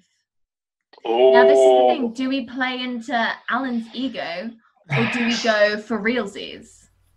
Well, it's obviously, like, there's an obvious answer, but they're older than him, so it wouldn't make sense. So it's got to be. I'm taking this seriously, as in who younger would you cast? Okay, I've got an answer. Wow, that was quick. I've no idea what. I think Alan's gonna pick something stupid though, isn't he? Like Evan Rachel Wood. he is though. He's gonna pick fucking Joseph Gilgun because we've been going on about how much we love him. I'm really bad with this. Yeah, because it's actors under fucking 30, really, isn't it? All right, I've got an answer. I Okay, so the obvious choice is Ewan McGregor, but as you say, he's too old. He's too old to play me. So I've gone with someone. I've gone with looks. As someone who could pass for me. He's a couple of years younger. Definitely not got this. I've gone with Alfie Allen. I don't know who that is. That Sounds is right. a really good choice, actually. I think Tom Hardy could do it really well, but he's too old, and Alan would be furious Yeah, I don't about like it. He Tom wouldn't Hardy. like it. He's shit. I did Yeah. go with... Overrated actors. Tom Hardy. What was? When he's thin, Yeah. and with a beard, I could kind of see that. Well, I was trying to preemptively predict. Is it Alan, Dwayne The Rock and Johnson? I went John Boyega, but which I still think's quite a good shout. But Yeah, you would. Yeah, I'd happily take that. Yeah. I'd go. Yeah, Dwayne The Rock Johnson is a good shout, mate. Well. yeah. Does that mean it's a three-way tie? It is. We each have a point. We could have more questions to try and break that tie, or I could do a question of my own devising as a tiebreaker. We could it's just a bit of fun, guys. Don't get carried away. We're going to have to, I am about to die on my battery here, so... Yeah, I as much as I'm enjoying this, and it's been a wonderful, great bit of fun, I'm very aware that we're coming up to the 3 hour mark, and there's little editing we can do on this to put it out as an episode, which is the plan. So it's probably worth wrapping up. But we can do it again soon, I think. Yeah, I've had a great time. I hope everyone it's been fun. I hope everyone's and, enjoyed it. And chucking your comments in, enjoyed it. Yeah. And thank you, Emily, for sort of helping us. Emily volunteered. Yes, huge thank you. Emily volunteered to host us on her Zoom because she's got the proper Zoom where you can last 40 minutes. But actually having someone here to read comments and stuff has been really good, especially and just to kind of corral us a bit, especially as I'm doing this on my phone, I can't see everyone, and I'm getting the comments kind of in a little chat window thing, and I can't read everything. So it's been very helpful to have you here. Thank you. And I've made a new friend, so thank you for joining. And if you enjoy the comedy stylings of Emily, you can hear more of her on you can hear last week's, or possibly the week before, depending on when we put this episode out, podcast, The Lord of the Rings, The Return of the King, that we've done on Diminishing Returns. And of course Emily has her own podcast, which you can plug now. Yes, I have a podcast. It's called Why This Film. It looks back on the movies of your childhood, and that's your childhood regardless of how old you are. It just so happens that most of my friends were born in the 90s, so all of the films have been 80s and 90s. But this week we did a Zulu episode from 1964, so it doesn't matter how old, Alan, or young you are. You can come on my podcast and talk about your childhood, and it's super fun. It's really great. I have a good time, and childhood nostalgia #. Check it out. Thank you to everyone who came to see us and listen to us. I'm scrolling through to see you all now. Look at your little faces. It has been very good to see everyone. Thanks so much for everyone who everyone's faces and stuff, putting faces to the names. Yeah. Because I see names. And thanks to everyone for their contributions in this episode as well. Everyone who asked a question and just coming and watching and listening, and thanks so much, guys. If you've listened to this episode as part of the main feed, if and when we drop it on there, and you think, oh, that sounds like it was great, watching that and seeing all those little visual gags and things that we can't hear, then do head over to our Patreon that we plug all the time, patreon.com/Dim-Returns, and you can perhaps take part in the next one of these if we do another down the line. I think we will, while we're all locked down. That's a nice thing to do, and everyone's available to watch. I've had fun. It's good. Yeah. But thanks so much, guys. It's been a joy. Stay safe. Wash your hands.